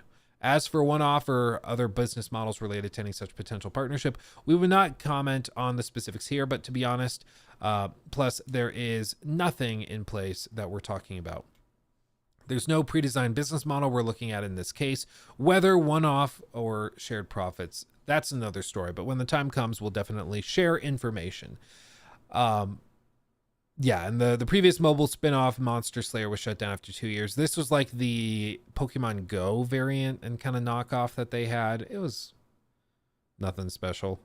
These games, you just have to have a community built around it, and I just don't think it was ever that big, which is unfortunate. It's too bad. The Witcher card game spin-off Gwent were also released in, years and years ago as standalone single-player expansions called Thronebreaker was also released. Reception of Gwent was generally positive, though official support for the game ended on October 23rd of 2023. So they've tried mobile stuff before with their IP, and it's just never really materialized into anything significant or long-lasting, so they've just decided to can it. But they seem to be interested in finding a different way to do it. Whether they partner with a company like Tencent and have them develop something, or NetEase have them develop a mobile game or something, that's probably where it ends up going. What that looks like, I don't know, like a mobile Monster Hunter Witcher kind of game. I don't know. But I would fully expect in the next few years we get an announcement of something like this. It just makes too much sense. Like, they're big IP. People love them. People recognize them. Pretty easy. Pretty easy. Yeah, Witcher Mobile, $5.99 for a Henry Cavill skin. Exactly. Raid Witcher Legends. I love that. So I fully expect them to do something like this, but we'll see. We'll see. Keep an eye on it. Does it mean that like it's going to affect anything else? I don't think so. The good thing about this is that it doesn't affect the development of other projects and stuff. So if they're working on The Witcher 4, it doesn't really cause any issues if they outsource. Oh, excuse me. If they outsource this, you know. Hopefully it's not a gotcha game. I agree. If it's a gotcha game, I'll be upset about that because I just think those are unethical. But if it's like just Gwent rehashed, or if it's like an actual mobile game that's a video game itself, kind of like Assassin's Creed Jade, but it's The Witcher, then I'm better with that. But yeah, I agree. If it's a gotcha game, that can go F itself. Okay. And I see you guys talking about this. Let's touch on this. 2/3 of CD Projekt Red. 2/3 are working on The Witcher 4, reaching its target staff size. Production is set to start in the second half of the year. Pretty exciting. As revealed during an earnings call, they said that they now have 403 people working on the game. Joint CEO Michael Nowakowski explained that following the release of Cyberpunk 2077 Phantom Liberty, the number of staff working on that game has now dropped to just 17, with others being distributed to other projects. The Polaris team, on the other hand, has grown to 400 developers, reaching its target size for entering the production phase. This is scheduled for the second half of the year. The team is now working on the Witcher spin-off project Sirius, led by the Molasses Flood. The team working on the Witcher spin-off project Sirius, led by the Molasses Flood. I can't read today. Jesus, hasn't changed in size since CD Projekt Red's last update and remains at just under 40 staff. Back in January, CD Projekt joint CEO Adam Badowski said he hoped the production phase of the fourth main Witcher game, Polaris, would start this year. This was kind of the graph and chart that they showed. So they have, as of February 29th, 2024, they have 627 developers. I can zoom in on this for you. And you see Cyberpunk 2077, only 17 people working to maintain that, work on bug fixes if they pop up, support on that just in general. Polaris has spiked to 403 devs. Orion, Sirius, Hadar, and shared services all split among the rest, but you can see the overwhelming majority of their devs are now working on The Witcher 4, which is pretty exciting. They confirmed last May that it had wrapped up its research phase on the game, which will be the first part of a new trilogy, and progressed to the pre-production phase. It said last November that almost 330 devs were working on the project, making it CD Projekt Red's biggest development team. We'd like to have around 400 people working on the project by the middle of the year, Badowski said at the time, a target which has now been met. So they're on pace, doing what they wanted to do. I'm sure there's also, a series of other things they have to go through where they're switching over engines, they're going into Unreal. So their whole team is familiar, of course, with their tool set, but switching over to Unreal is kind of a big undertaking. But they have resources, they have Epic Games behind them. And that's the thing, like, that CD Projekt Red has been good at so far, is that they know how to leverage these relationships with big corporate partners and technology partners in a way that's very useful for the end product. So, for example, they partnered up with NVIDIA for tons of the Cyberpunk 2077 updates, where it was all framed initially around, like, yeah, this is the big... whatever they called it, overdrive or Psycho ray tracing update, and it's going to make all of that super viable. And then they have Path Reconstruction as basically a separate update. And they have all of these cool things to showcase NVIDIA bells and whistles and technology that they have. And they partnered with them on that all along the way. And with this, it seems like they're going to be doing something similar, where probably we're going to start to see The Witcher 4 referenced and shown off at like the big Epic Games reveals of the next Unreal Engine updates. You know, when we see the update for Unreal Engine 5.5, we'll probably see some little tidbit from CD Projekt Red, or probably not 5.5, probably like 5.6 or 5.7. But I would fully expect that as part of the agreement of using Unreal Engine and having Epic engineers behind them, they've probably also agreed to have some marketing give and take with it, which I think is good. I mean, it's good for The Witcher 4 if it's framed as one of the most graphically and technologically impressive games of all time.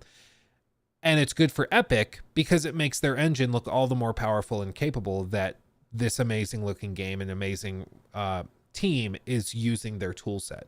You know, that says a lot about it. They're probably going to milk UE5 to the max. Can't wait to see it. Yeah, I mean, I think it says a lot that they had industry-leading tech with Cyberpunk 2077 Phantom Liberty, and they chose to drop it for sake of Unreal Engine 5. That should tell you how great they think Unreal Engine 5 is and the potential that they see with it. As somebody mentioned on stream the other day, that should also tell you how far behind something like the Creation Engine is. If you feel like the Creation Engine is significantly behind the Red Engine that they used for Cyberpunk, just remember that CD Projekt Red considered their engine behind what Unreal was capable of doing. So if everybody agrees the Creation Engine is behind the Red Engine, and the guys that made the Red Engine are like, oh yeah, we're way behind this other engine, how far behind is the Creation Engine behind Unreal? Like, it's not even close. Not even close, you know? Yeah, it's wild. I mean, they will probably have full support from both Epic and NVIDIA. It could be insane. Yeah, I fully expect it to be absolutely outrageous. Yeah. What kind of keyboards do you have? These are Keychron Q6s. So Keychron Q as in quesad. No, that's, well, yeah, I guess it's not the same sound, but quesadilla. And then 6. For a second, my brain was like, no, quesadilla starts with a G. I was like, quesadilla? Like, that's not right. Oh, man. When will we see viable AI-generated engine? AI-generated engine? I don't think you'll ever have an AI-generated engine.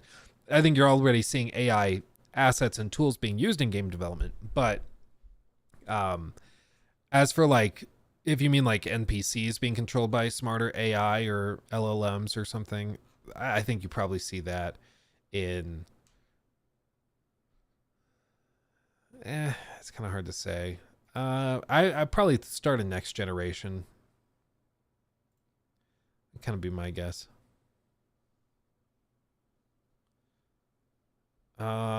Oh, interesting.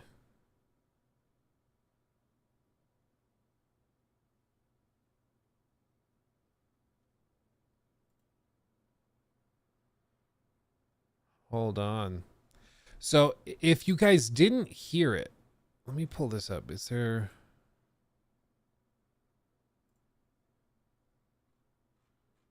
Where's the original article?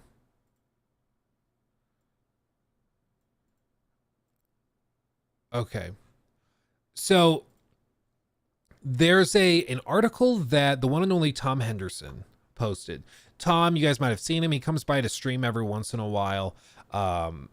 He's the owner and operator of Insider Gaming. He has lots of connections, especially with Ubisoft, and has had some very accurate reporting in the past. So he's not one to just like make stuff up, right? So yeah, shout out to Tom. Tom does great work. He posted this article where he broke down XDefiant's toxic work culture, crunch, and years of delays, and basically goes through the entire dev process and explains how dysfunctional the whole thing is. And it's crazy. I mean, the whole thing is crazy.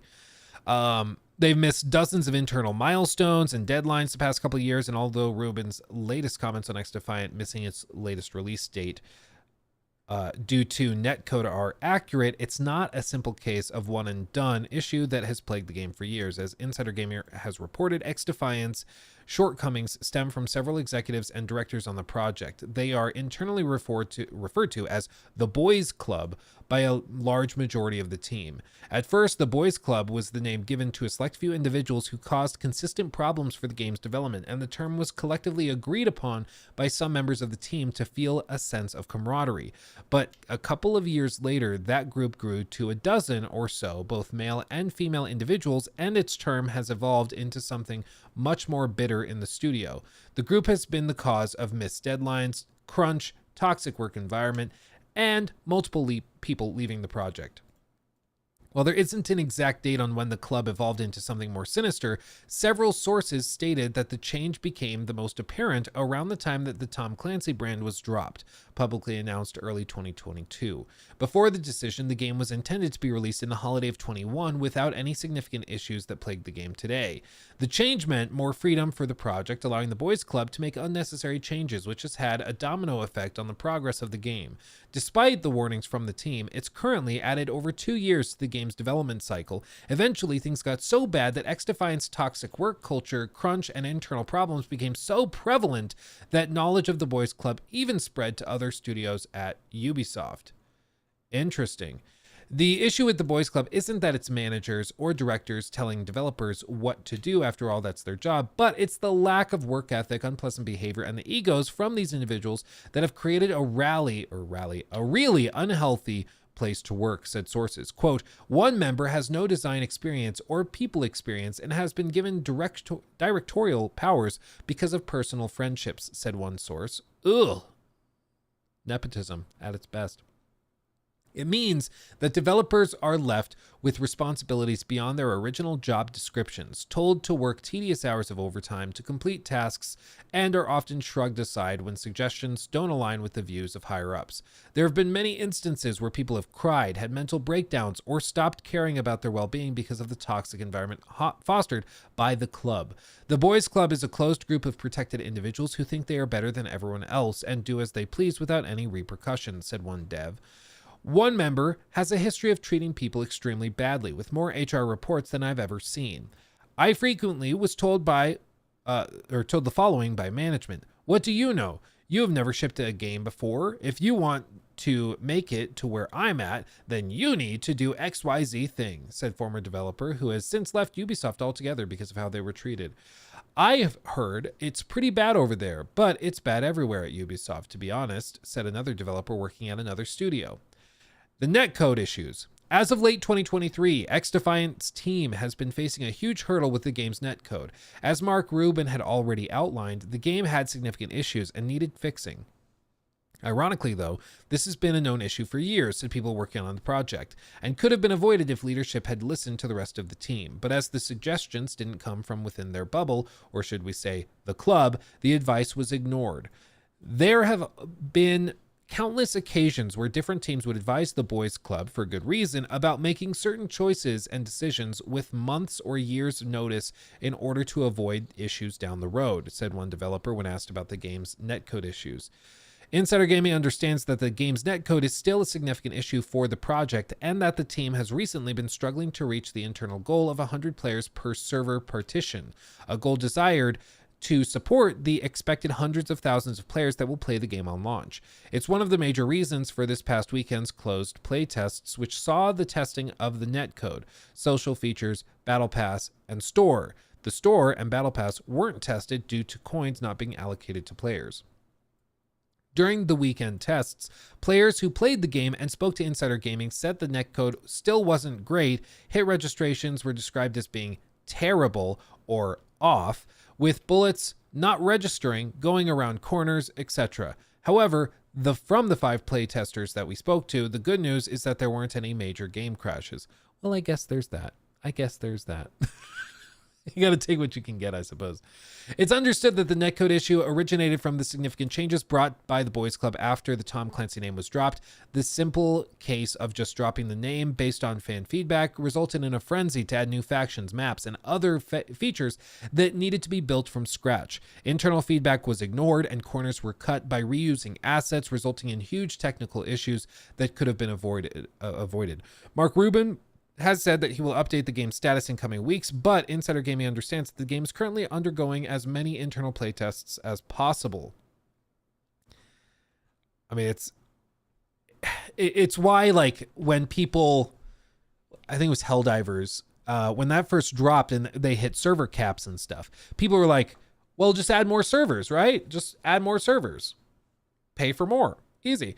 It's not always that easy. Like, with network code, there's all sorts of issues with how you actually juggle and manage a certain number of players, how you handle those players talking to the server and the server talking to the players and pairing them up together and finding ways for them to work together.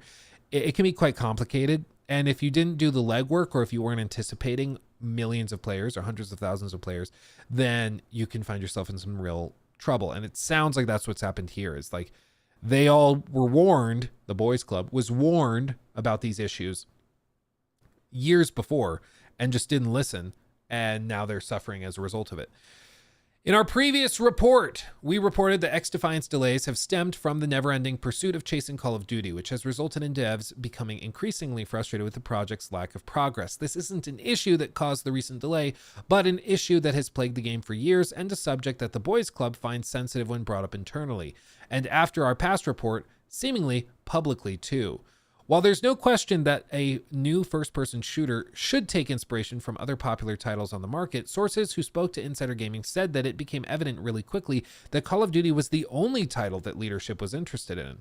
Sources said that almost every very creative decision for the best part of 2 years quickly ended within the same rhetorical question: what would Call of Duty do? As Mark Rubin said in his response to our original report, quote, "The game remains the same that you played already, which we have strived to make as fun as possible, and we feel confident about this. Insider Gaming understands that this is true. There haven't been any significant changes to the game since its last public playtest, and almost all of the additional features have been delayed in order to be implemented into the game's seasons because of constant project pushbacks. This includes any form of true progression or challenges, including prestiging and weapons challenges and other features that have been discussed, such as kill cams, kill streaks, theater mode, a competitive mode, private matches, and more." Let's see. Speaking on the Boys Club and its pursuit of COD, one source said, quote, "They will nitpick the feature to their liking, similar to COD, and tell the design and production teams to come back later once they have made the appropriate changes. Even once the team makes those changes, the Boys Club will come up with something else, and the process will repeat again for months, all resulting in either the feature finally being implemented into the game or being cut entirely." Another source said the constant changing of approved features and adding new features that don't really affect the game has pushed us back significantly, probably a year or so at this point. That's a lot. That's a lot. So where are they now? Well, as outlined in our previous report, XDefiant is not currently canceled following the insanely popular open playtest. Ubisoft has some expectations that the game could be the free-to-play hit that they've been looking for a number of years. That's why the internal goal right now is to get the game out the door, but it's unclear how long it will take to fix the game's current issues. We'll have to wait on Mark Rubin's update for that one. Little sassy, I love it. Internally, some developers believe that seasonal content targets will almost certainly be missed due to ongoing issues, lack of resources unless the game is a stellar hit, and just staff wanting the XD saga to be over so they can move on to other projects. At this time of writing, there's no release date set for XDefiant, and Insider Gaming understands that the past generation console versions for the PS4 and Xbox One have also been canceled. Unfortunately, XDefiant's story is a common one within the industry, but it should be talked about, reported on, and taken seriously. Yeah, quote, "It's clear that the video game industry is not in a good place right now, but something has to be done, whether it's the unionization of workers or something else. Something has to be done for contractors and workers in the video game industry. For the longest time, I was told, quote, that's just how the industry is, but I refuse to believe that meaningful change can't happen one day. Hopefully that day will come sooner rather than later, said one former developer of XDefiant. I mean, it's... Yeah, and then a Ubisoft spokesperson says that they take claims seriously, committed to well-being and inclusivity of all of our team members. Our preventative approach includes promoting standards of respect and civility, awareness and training, and effective conflict resolution. We also have put in place strong reporting mechanisms, including an anonymous whistleblowing channel and robust processes to deal with inappropriate behaviors should they occur. So, there's that.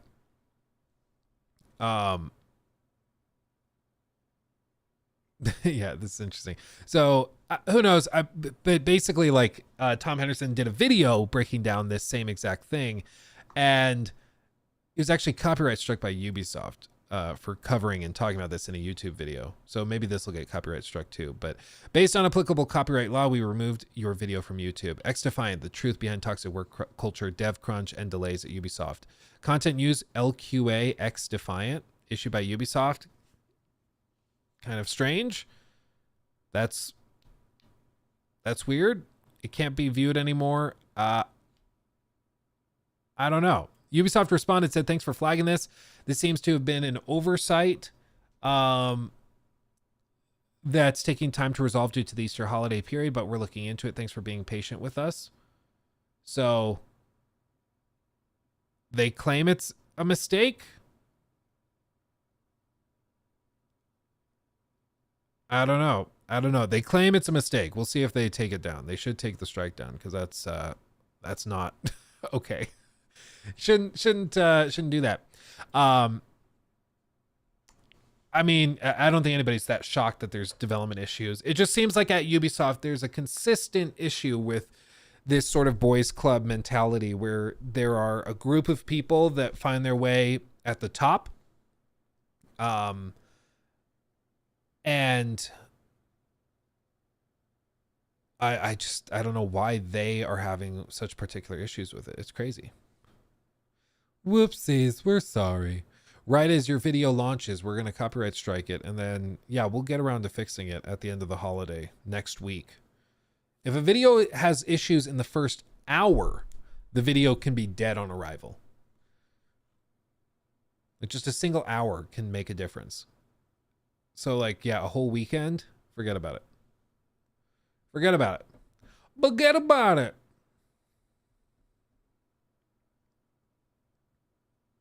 I was listening to a podcast and they mentioned how they released a video where they included a trailer for the game and then YouTube placed a copyright strike on the original trailer on their behalf.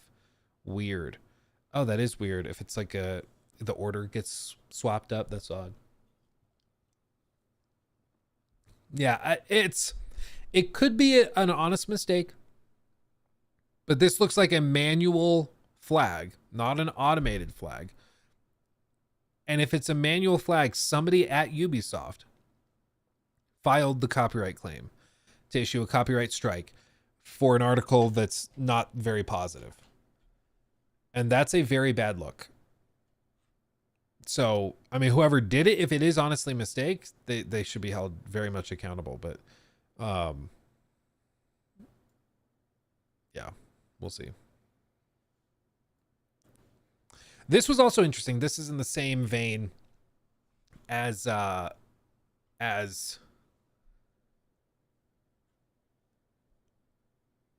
wait, what's this?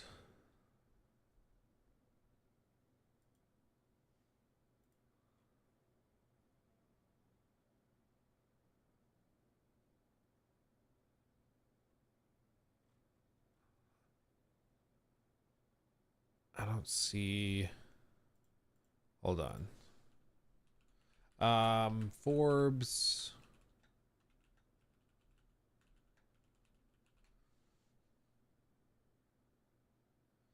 Did they take it down? They might have taken it down.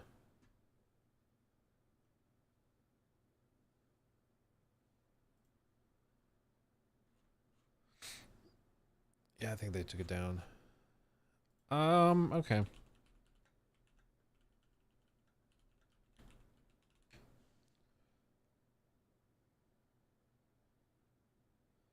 Yeah, they took it down. I was trying to find the article for this because this picture was going around and it was showcasing like, look how toxic this is. Look how expensive all these assets are. This is why games are so expensive, because companies are paying $14,000 for licensing big trash piles and $5,600 for licensing a vehicle and $3,900 to license a building. And they're trying to show like, look at the estimated cost of this individual scene. This is crazy. And you know, this was apparently from a Forbes article interviewing an AI company that promised cheap assets. I like how it mentions Division 2, but the picture is the Division 1 released this year. Release year is wrong for both. Yeah. And so it's from an article trying to frame AI as like the fix to this, because like, oh, well, we'll just have AI assets that are free, right? Who wouldn't want that? Isn't that great? That's what everybody wants. But yeah, they show one frame from the game The Division 2, which is not correct. Released 2018. No, the cost of producing 3D assets for a variety of applications is large and growing. So they're trying to say like, this is what they can fix, is how expensive this is. But none of this is accurate. Like, none of this. For one, these companies can reuse assets across projects, okay? So if they do a big, like a huge game like The Division or like Watch Dogs, and they have car assets, they have trash assets, they have buildings and stuff, they can just use them in the next game. It's fine. If they have an art team, art team can be building assets. They don't have to pay to license each and every single one of those. Also, if you pay to license one tree, you're not paying $2,200 per tree. Like, what are you talking about? Just nope. This whole thing is like framed as though for this one shot, they had to spend $200,000 on assets, and that's just not accurate. It's extremely, extremely dishonest to frame it that way. It's like, it's not even close. Like, even if we look up like 3D models that can be licensed, Turbo Squid, okay? Let's just go with like Skyscraper. Okay, 90 different buildings. Okay, standard editorial upgraded license. If I wanted to do enterprise, so waiver from injunction relief, assignable model rights, all of that, for 90 buildings, it's going to be $400 something. And just right there, I have all of these buildings I can now put. I'd have to double check to make sure the licensing is actually going to allow me to put this in a video game and sell it. But right there, all of these buildings I can now put in my game, assuming those rights transfer properly. You're not paying $3,900 or whatever they said per individual building. Like, that's not how this works. But this is why, like, you always have to ask yourself, okay, does this is this person like somebody I should trust or believe for the sake of believing them, or do they have a vested interest in me believing some BS? And in this case, it's like, yeah, they're trying to convince you to go with their AI solution, and they're like, oh yeah, we just happen to solve it. They actually 3D models in minutes. Less work, see something in your head, use AI to get the most out of it. Creative companion, join the waitlist. Do they have a demo of this? I've heard about these tools. I've never actually seen them used. NVIDIA Picasso generative AI tools platform. So the idea is that it goes through a few phases where it starts with just text to a picture, and then picture to 3D models. Dream Fusion and the Magic 3D. So it turns text into 3D models. Same with this.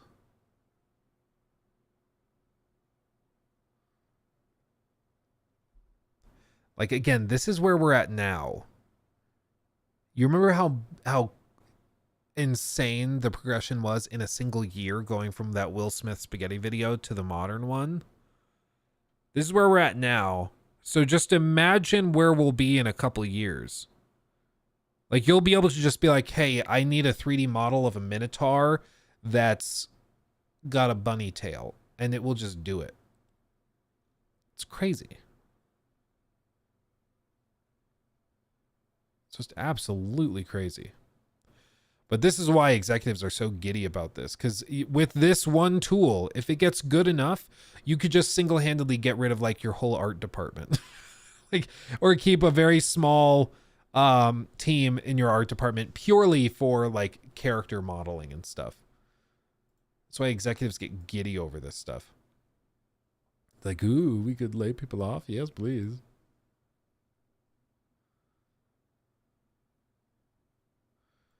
Okay, this is funny.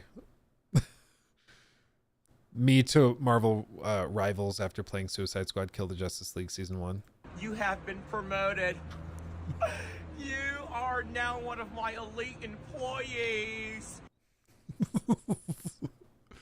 That's funny. I'll give him that. What are your thoughts on that? Isn't that scary? I think at this point I've accepted that like AI tools are going to be used. They're going to be they're only going to get better and better and better and better. So like you can fight it. We could be like, okay, let's ban all AI tools. Guess who's not going to ban AI tools? Everybody else. Like you are going to be the one group that's not doing that. And you'll suffer as a result. Like there's no doubt about it. So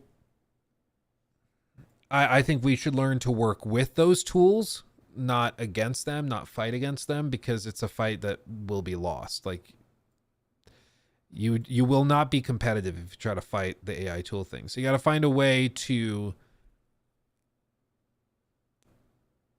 work with it and use it as a tool instead of just like, you know, getting upset about it. Because I see a lot of people that are like, oh, well, it should just be banned. Like you should just ban all AI tools and stuff. And I just don't see how that's an actual solution that does anything. It's like, okay, congratulations. You just banned AI tools. Guess what every major company is going to do now? Whether it's Ubisoft, whether it's Activision, whether it's CDPR, like any international company, they'll just go to a country where it's not banned and use the tools there. Okay, well, we'll ban the sale of all games that use AI art or AI tools in them. Okay, so like Steam is now banning that. Looks like Epic Games is about to get a whole lot of copies of games. You know, things just, there will always be a competitive advantage to be had when you start to ban stuff, and they're just going to go over to where the advantage is appreciated. And so rather than fighting tooth and nail to prevent it, which you're just never going to do, like it's pretty clear the tools are so crazy, impressive, and useful, they're going to be used. It's just a matter of how you work with them. So I would rather find ways to make sure that they are generated in ethical ways, to make sure that artists whose work is used to train AI models are compensated for that. I want to make sure that there are ways to disclose when things have been AI generated, especially like videos and stuff. That's very, very important. There probably needs to be an entirely new like encrypted video format for AI generated video so that you cannot deceive people and get rid of like watermarks and stuff on those videos. There's got to be something to be done there, because if you think it's bad now, like just imagine when the deep fakes and stuff get even crazier and there is a totally indistinguishable video of a politician or an actor or actress or some sort of celebrity doing something horrible or doing something illegal. Like you won't be able to tell it's fake other than the person saying, no, that's fake. That's not me. You won't be able to tell. Like there's already been cases of influencers who have had, I forget what they call it, but it's like the AI, AI nude thing where they'll take AI tools and put a celebrity's face or an influencer's face onto some pornography and make it look like it's that person in the video when it's not. Like people are already doing this stuff. So just wait until they start doing it for like major politicians or the royal family or whatever else. It'll be very difficult to tell what's true or what's not. And it is far above my pay grade to know how to deal with that. I'll just be honest. Way above my pay grade. I will not pretend to be equipped to handle that or know what to do with it. It's I have no idea. Yeah, there's a lot of scams already. Yeah, there was the one, wasn't it like a Donald Trump one where somebody used a clip of him saying that he was going to be giving away access to like his inauguration or something, and all they had to do to enter it was donate like $10 to enter or something like that. There was some story like that where it's already been a thing. Okay.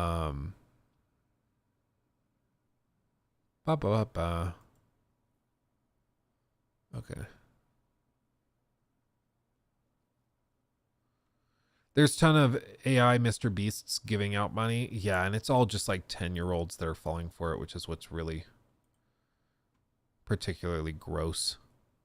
You know, it's like there's a lot of people who have absolutely no like no consideration or care for other people. It's wild. Late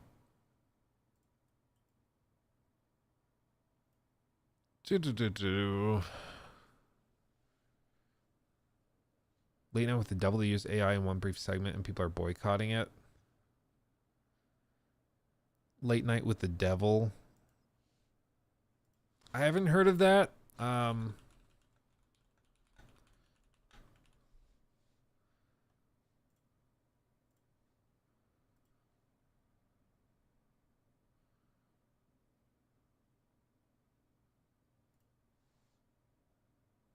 Let's see, where's the AI use though? They explain using AI art in film. They say experimental with 3 images only. After some horror film fans took to X to express disappointment that the upcoming IFC films feature Late Night with the Devil includes AI generated art, the directors have clarified how the technology was used. Yeah, it was used in conjunction with the artists and stuff.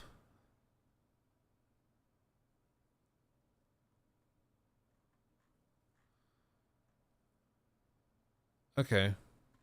I mean, I'm just so generally burnt out on boycotts at this point. I'm like, I just think like life's too short for us to boycott every little bitty thing that we might not personally like, but whatever. If you don't want to go see the movie because of it, okay.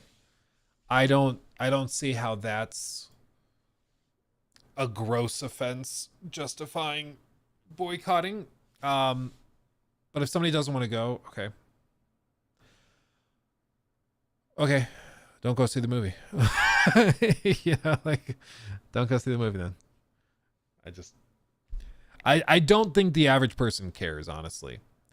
And whether they should or not is a separate issue. But I from what I can tell, I can't tell at all. Like, you look at anybody's, like, grandma or even parents' Facebook pages, they're all filled with AI art. They're all filled with AI crap. They can't tell the difference. And even when you explain it to them, like, no, a machine made that. That's not a real picture. That advertisement that you see there, yeah, that's not an actual woman holding that cup with the logo on it. That's actually AI generated. That person doesn't exist. It's purely fabricated and built.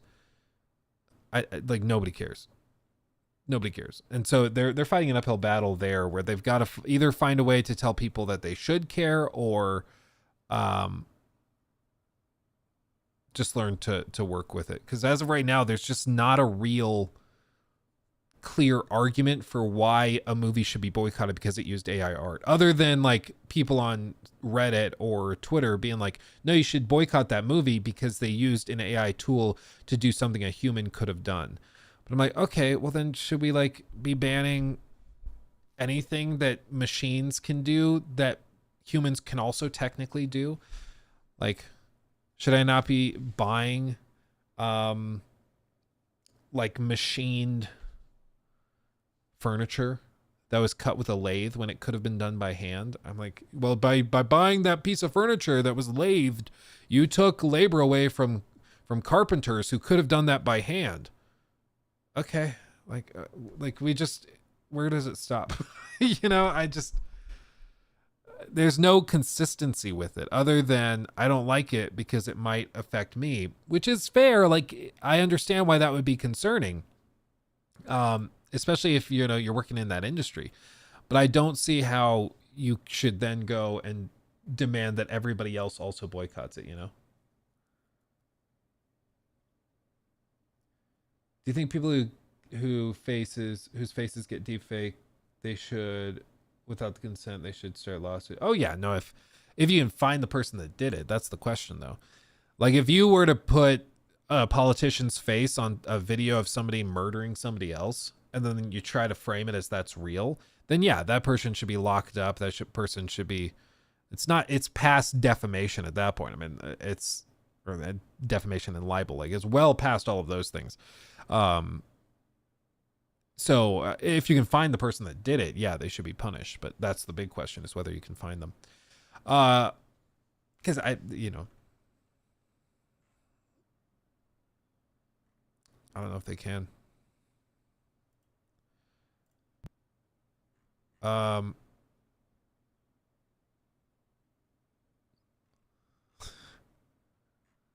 Okay.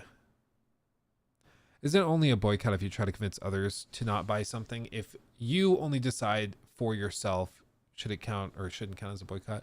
Well, what is the actual definition? Boycott definition. Withdraw from commercial or social relations with a country, organization, or person as punishment or protest. Or a punitive ban that forbids relationships with certain groups, cooperation with a policy, or the handling of goods. A boycott of negotiations, for example. So it can be done by an individual or a group. So like I could boycott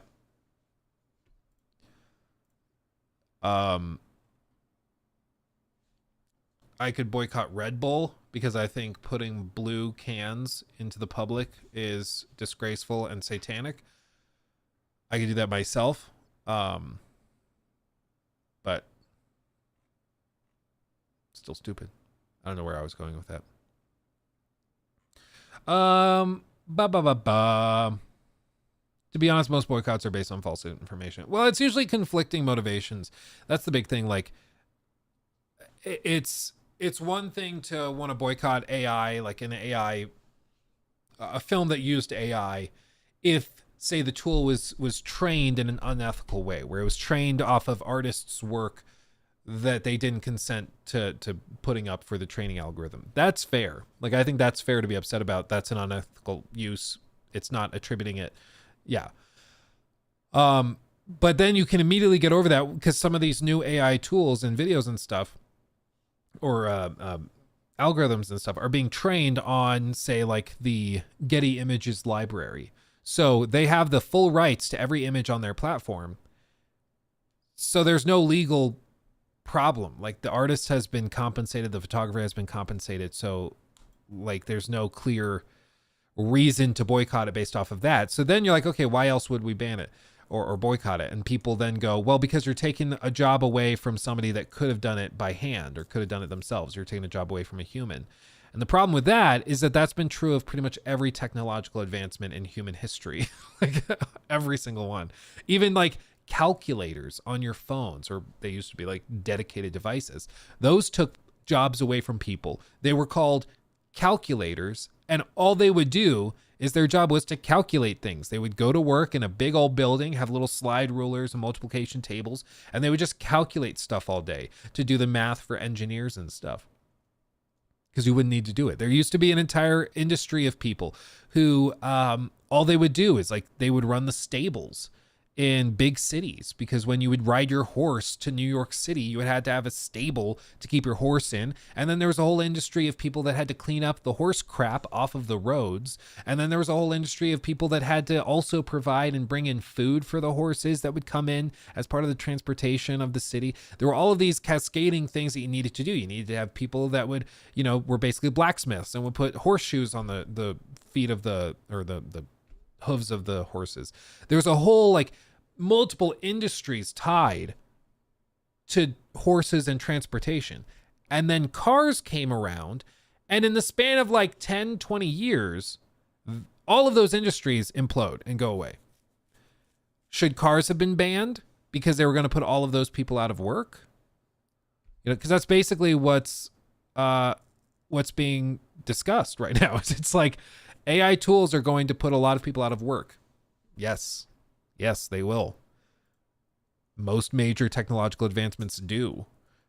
Does that mean that you should stick your head in the sand and ban them and not let the technological advancement happen? Like, I don't see how that makes sense. Oh, this is the full video of the Joker.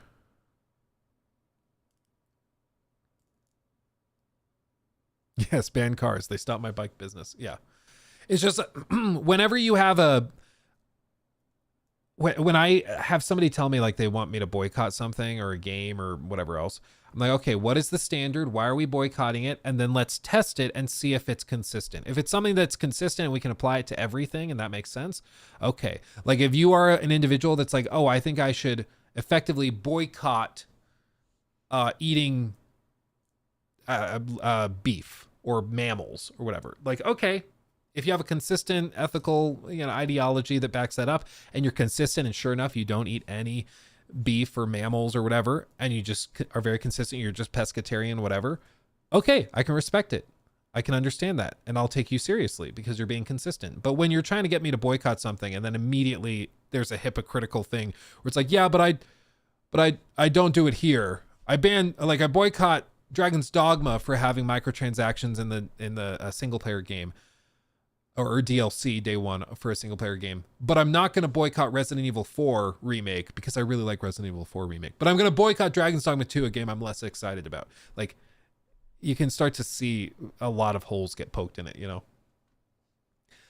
Sean, shout out to Sean. Thank you, my friend. I'm just about to fire up Dragon's Dogma 2 on the Legion Go. This could be scary biscuits. What's up, Luke and everyone? What have I missed? Any MS Paint yet? A couple MS Paints. Yeah, I had to tell the story again of that guy that would park on a nearby street with his crane in my old neighborhood, blocking all the traffic. But I think that's the only thing we did with MS Paint today. Thank you for the super chat, my friend. Hope you're well. Yeah, Hogwarts Legacy flashbacks. Yeah, and that whole thing was just, I don't think anybody that was boycotting it was ever going to play it. Like, I don't think the people that were boycotting it were made up a significant amount of like actual big gamers. There were gamers that boycotted it, but I think the vast majority of those people that were the most vitriolic were not like actual gamers. Oh yeah, you missed a dead guy in a bathtub. That's true. Yeah. That's true. Okay, let's see the Joker. This is the cutscene you grind for hours and hours and hours to get. Here we go. They're all dead. What a tragedy. What a heartbreaker. The sprays of blood, the smell of singed hair, the viscera. Oh, the viscera. I'd definitely do it differently this time around. Cleaner. Well, congratulations, Task Force X. It took you all of 20 seconds to lose control of him. Hey. Don't misunderstand me here.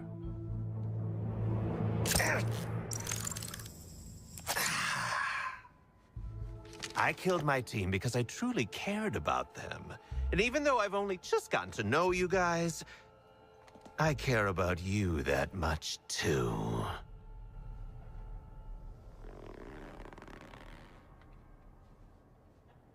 Colonel Flagg, lock him up. For the record, I hate this.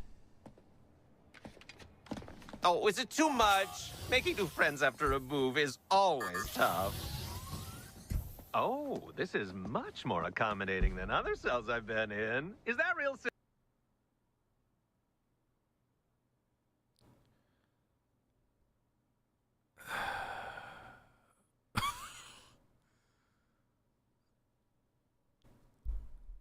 Okay. I'm glad I didn't grind so much for that. I'm glad I didn't grind for all that. Because basically, like, you go through all of this stuff, and I mean, what are the new cutscenes? Hold on. Joker season 1 cut scenes. All the cutscenes are 13 minutes total. This is the cartoon that plays when you launch the game for the first time. And the dialogue, it's not even the base dialogue. And then the fight against Brainiac.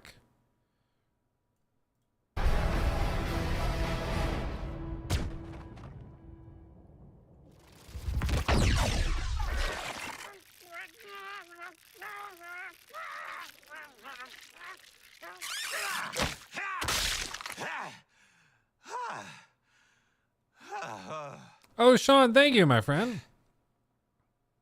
Wait, at least buy me dinner first.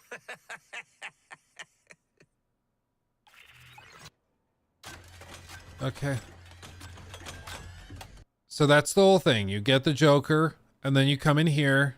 Is there really no dialogue with him and Harley?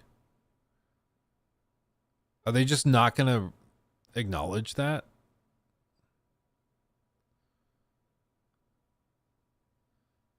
Really? What? Don't blow this for us, man.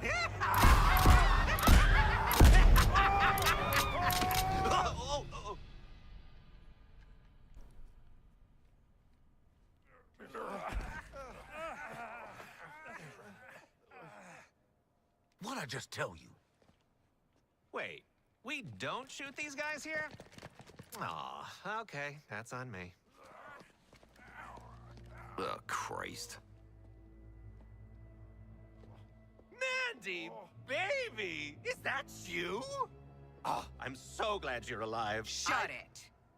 Waller It was a out. gamble adding you to this Task Force X, and I'm sick of your bullshit already. So I guess you'll fit right in.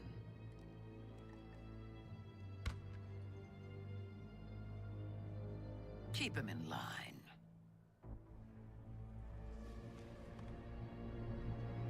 Put it in me. Oh, mate, bloody hell! Now you've just made it weird. See, it was funny, and then they explained the joke with him being like, oh, you made it weird. Like, it was a funny thing. Put it in me. Like, that's funny.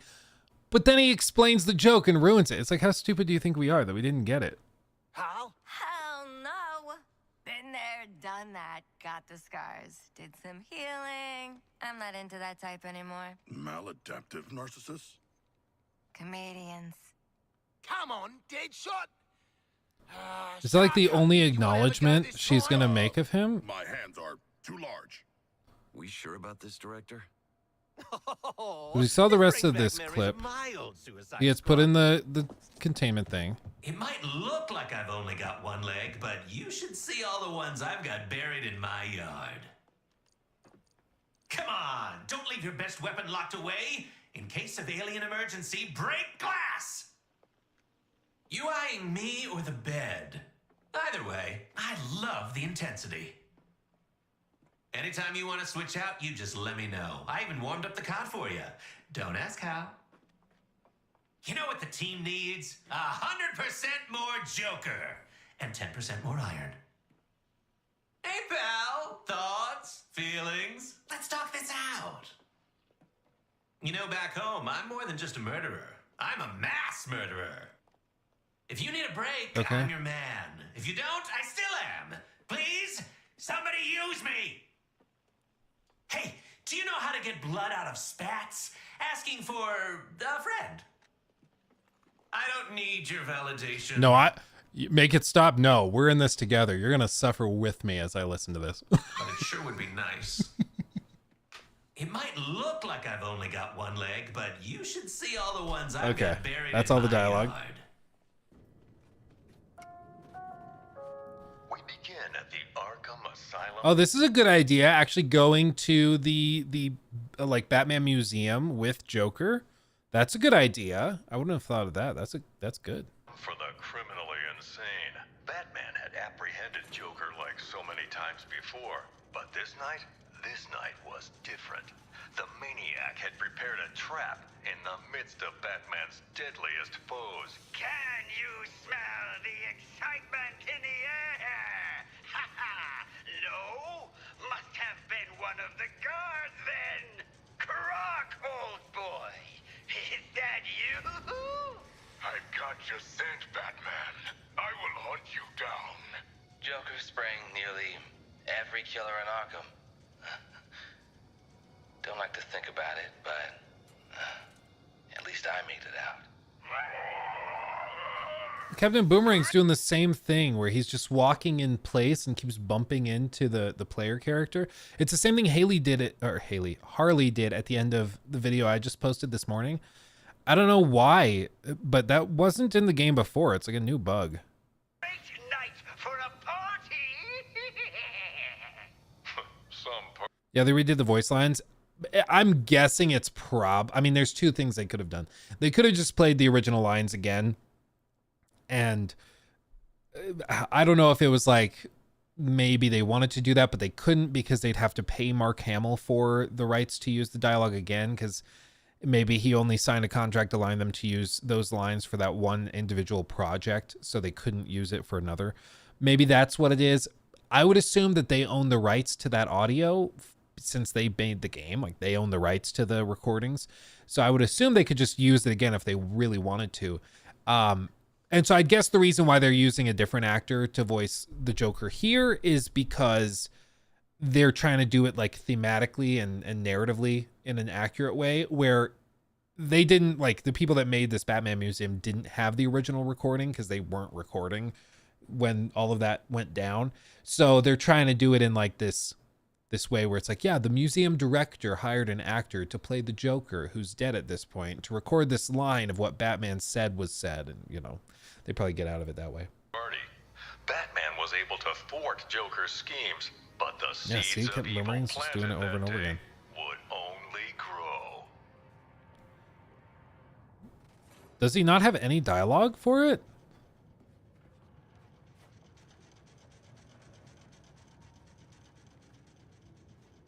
Funny thing is, we didn't even have an Arkham Oh, he does. Asylum. We had to make do with Barkham Asylum, and it was only for dogs. Bad dogs. I'm kidding, I'm kidding. We had the asylum, and boy, it got juicy in there. Harley Quinn, once a promising young psychiatrist, she returned to the asylum to terrorize it. Yeah, Harley's as doing it too. Joker's sidekick. If she was just a sidekick, your Joker's getup must have been skimpy. Me? I don't lace my corset that tight. Need room to laugh. As a last resort, Joker used his own experimental Titan mixture. The super serum warped his body to match his twisted mind. But it wasn't enough to defeat Batman.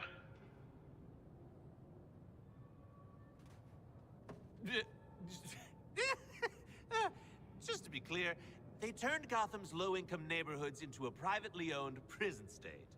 And it didn't work. Well, there goes my pitch for mayor. Batman and Joker's rivalry finally ended in Arkham City. I don't doubt Batman would have saved the maniac if he could, but the Titan poison ensured this was Joker's last laugh. Wow. This is very existential for me. I always wondered what I'd look like dead. Answer? Waxy. My Batman never helped. Okay, that was funny. That go. Answer? Waxy. That one got me. I'll give him that. Well done. me like that. Maybe I went overboard on the chloroform. Bruce Wayne's apparent death sent shockwaves through Gotham City. It seemed unbelievable. Impossible. Batman's legacy would live on in many ways, including persistent underworld rumors of an even more fearsome vigilante. The Demon Bat, terror of Gotham's criminals. But let me ask you, would the events you've witnessed not drive any man to a place of darkness?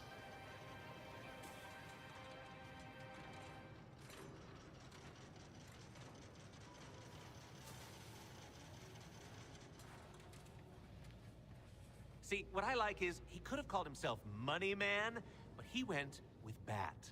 And that's a choice. That's a choice. This whole thing is a choice. Yeah.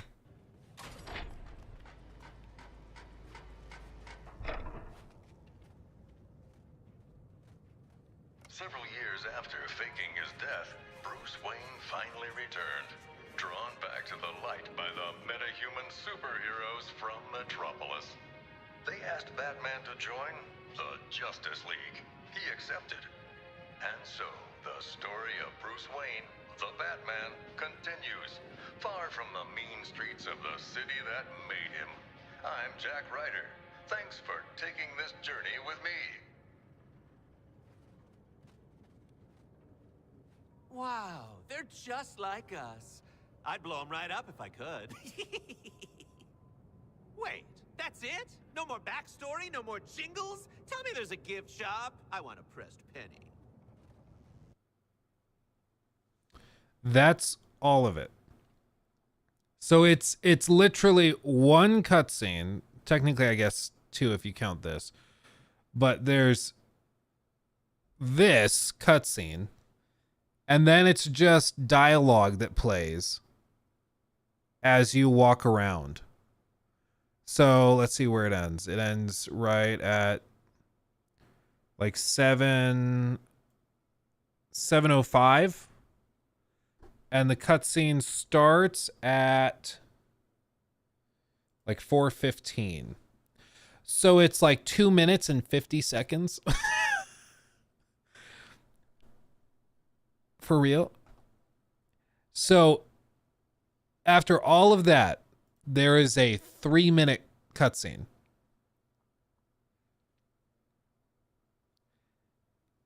And that's the narrative that they bring to it. That's why you're grinding. It's to unlock the Joker and then have a 3-minute cutscene. And that's it.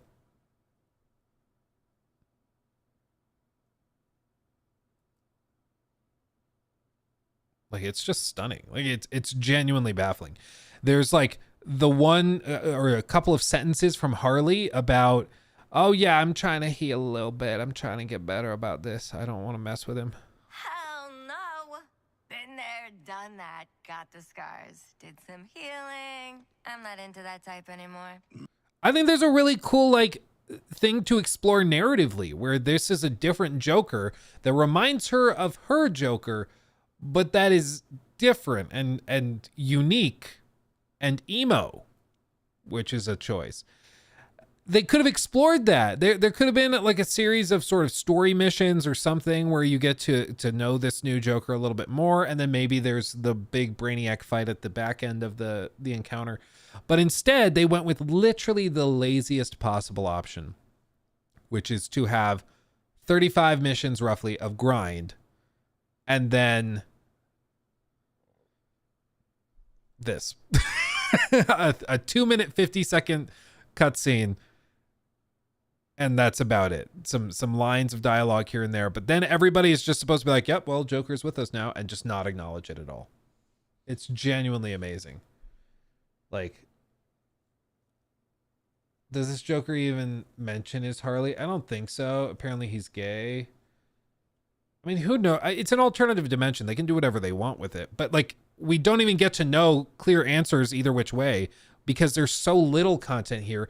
We don't even know. Like, there's nothing to go off of. There's just nothing. That's why when somebody came into the stream yesterday when we were playing it, I was like, so Luke, is it as bad? Is it terrible? I'm like, it's not even bad. It's not even terrible. It's nothing. There's just nothing here. It's just more grind and then vacuous dialogue that doesn't do anything or mean anything. It's amazing. Like, it's genuinely shocking.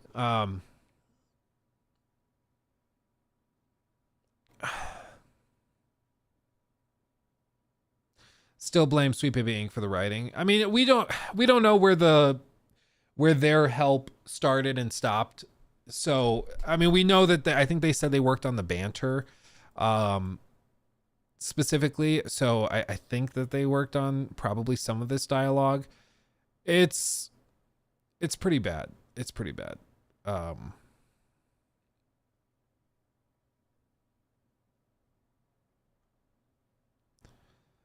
Yeah, I don't know. At the end of the day, Rocksteady's still responsible. Like, it still lands on them.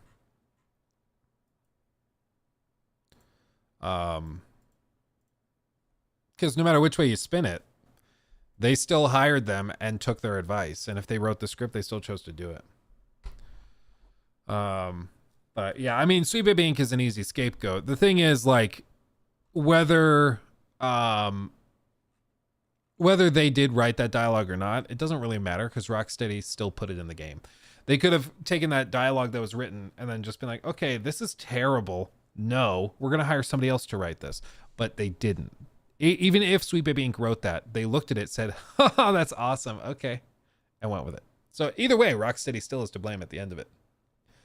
You know, like if Sweet Baby Inc. is an incompetent mechanic that every time they touch a car, they break it, right? You can blame them for breaking the car, right? But if like you took your car to a dealer and they had hired this terrible mechanic to do work for them, if you went to that dealership to have your car fixed and they, you know, you get your car back and it's totally broken and you're looking at it, you're like, what the hell happened? They're like, well, we hired this guy that does terrible work and breaks every car he touches. And we had him fix your car and it's just the darndest thing that it didn't work again. Like everybody would be like, what are you talking about? This is insane. How did you let this happen? But you know, I understand people want to go after, they want to go after Sweet Baby Inc. for all this stuff. But again, the blame still lands with Rocksteady at the end of the day.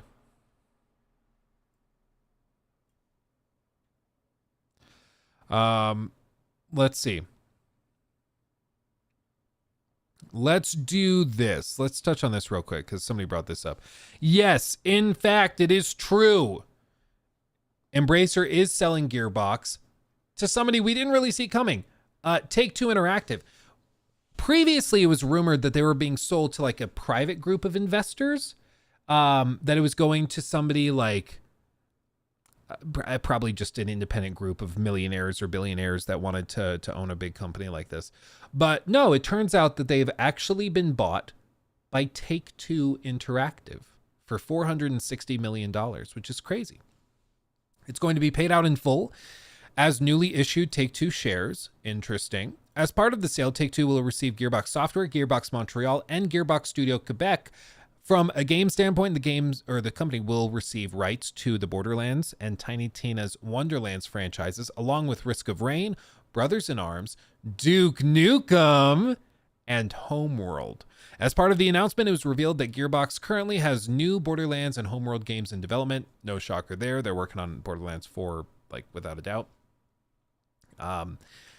So it's actually happening. They're actually selling it off. Today's, quote, announcement marks the result of the final structured divestment process and is an important step in transforming Embracer into the future with notably lower net debt and improved free cash flow, said Lars Vingefors, the co-founder and CEO of Embracer, who screwed up the company and is now trying to undo it.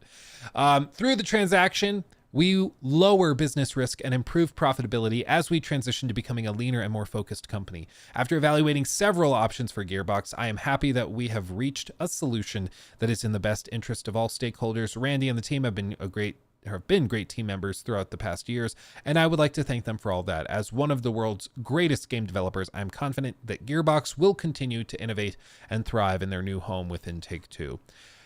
It's crazy. It's crazy.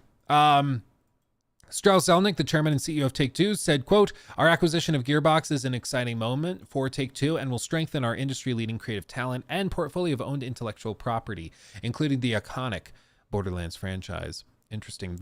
This combination enhances the financial profile of our existing projects with Gearbox and unlocks the opportunity for us to drive increased long-term growth by leveraging the full resources of Take-Two across all of Gearbox's exciting initiatives. Embracer adds that the selling of Gearbox will reduce the net debt of the company by $300 to $330 million, which is the big thing. It just goes to show you, like, one company's ball and chain is another company's set of wings. I mean, for Take-Two, this is a great get. They get an amazing studio that has some amazing IP and tons of potential. And Embracer gets out of a ton of debt that they were in, and now they're able to kind of hopefully spend money on not laying off everybody. So it seems like a win-win for everybody. It seems like the core groups within Gearbox are not really affected, and everything's just going to kind of continue to operate as normal, but now under the Take-Two helm, which is crazy.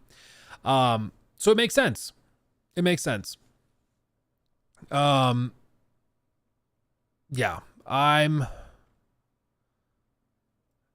we lower business risk, improve profitability. I think it's about as good a result as we could have asked for. Honestly, like, if it was going to go to a private seller, there's no accountability. You don't really know who they are, or a private buyer. So I think that's good that it's now with a company that can be held accountable. And furthermore, they seem to be pretty excited to let Gearbox just continue doing what they've been doing. And I think anybody that could have bought them, Take-Two's probably one of the best. So I'm okay with it. Eagerly waiting to see how Borderlands dies for a third time in a row. I mean, we'll see what this fourth game is like. They're working on it pretty hard, apparently, but we'll see. Is Borderlands 3 worth it? It's not amazing, but I think it's fine. It's a good enough time, you know?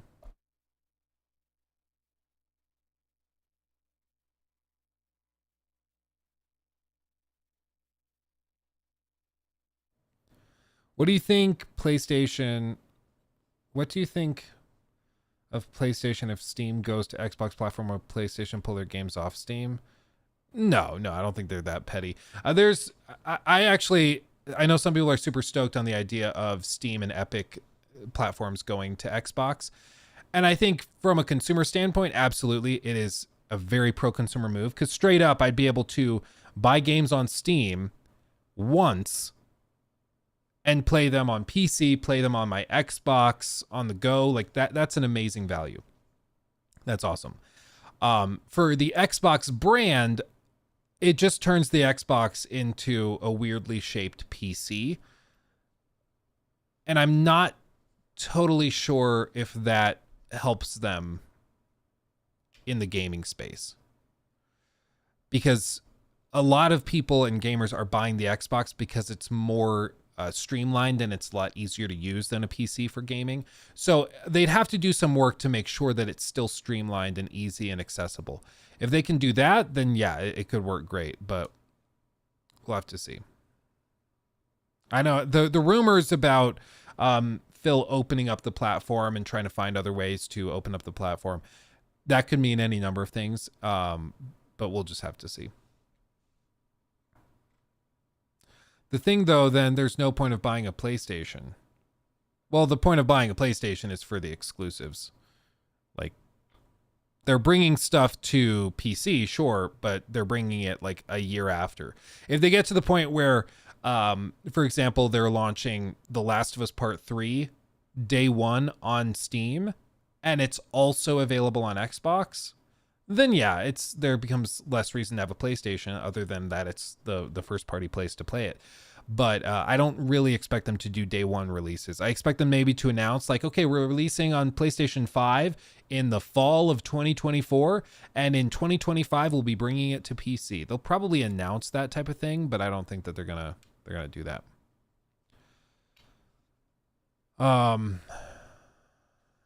So.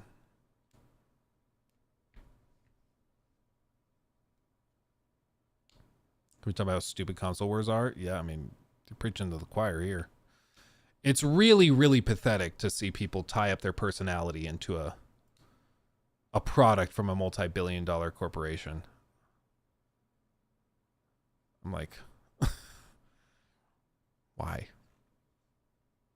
Like, I understand people put a lot into it, but I'm like,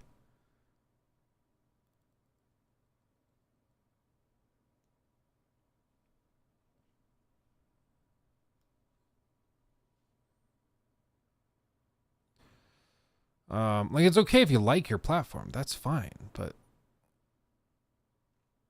yeah.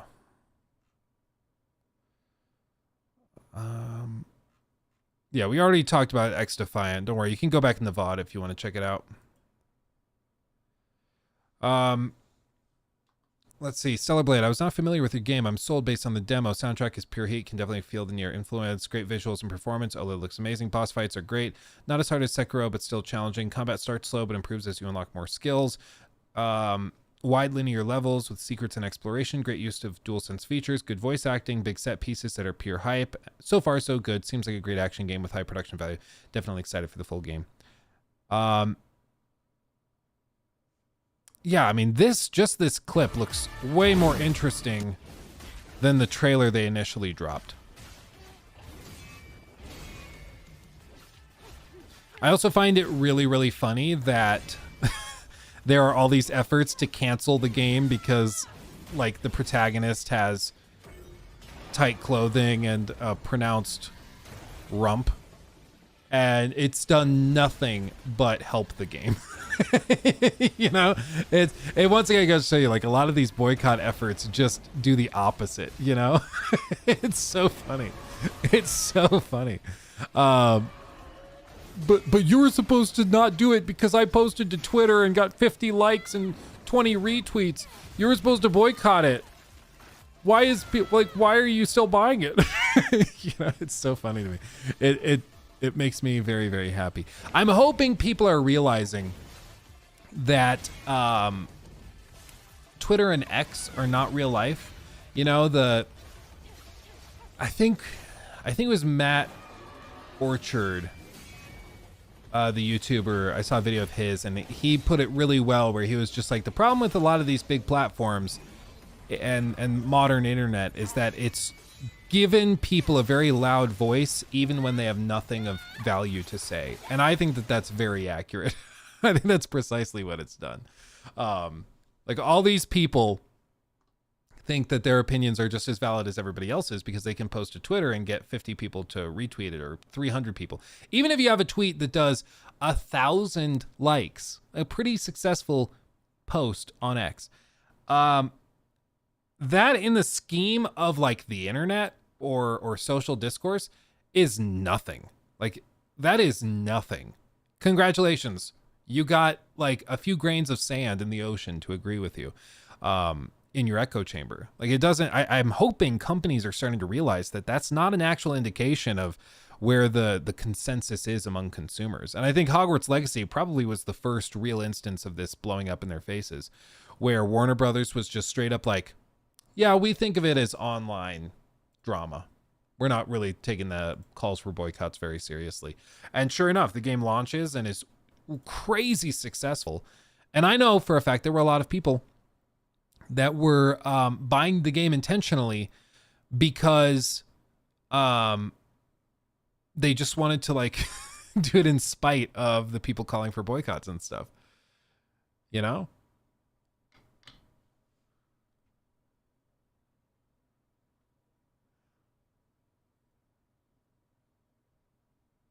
Because Twitter was heavily censored, therefore only a very small minority had a voice, so they thought it was the majority. Yeah, I think there's something to be said there. Like, it was a managed echo chamber for a long time, and once it lifted and became more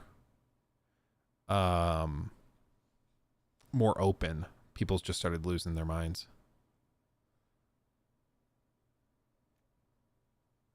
Oh yeah, like Pal World. Yeah, there were also people. Yeah, there were also people that were calling for Pal World to get boycotted as well.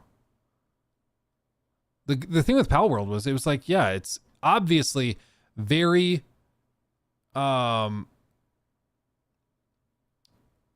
very, very heavily inspired by Pokemon, but also, like, with a lot of these things, they have a way of sorting themselves out. Like, if there's an issue in Pal World with, like, legal infringement of Nintendo's IP, it doesn't really matter that much because Nintendo will sue them if there's an actual problem. Like, they have a way of just doing that. If there's an actual argument to be made. And when they don't do that, that should tell you something, you know?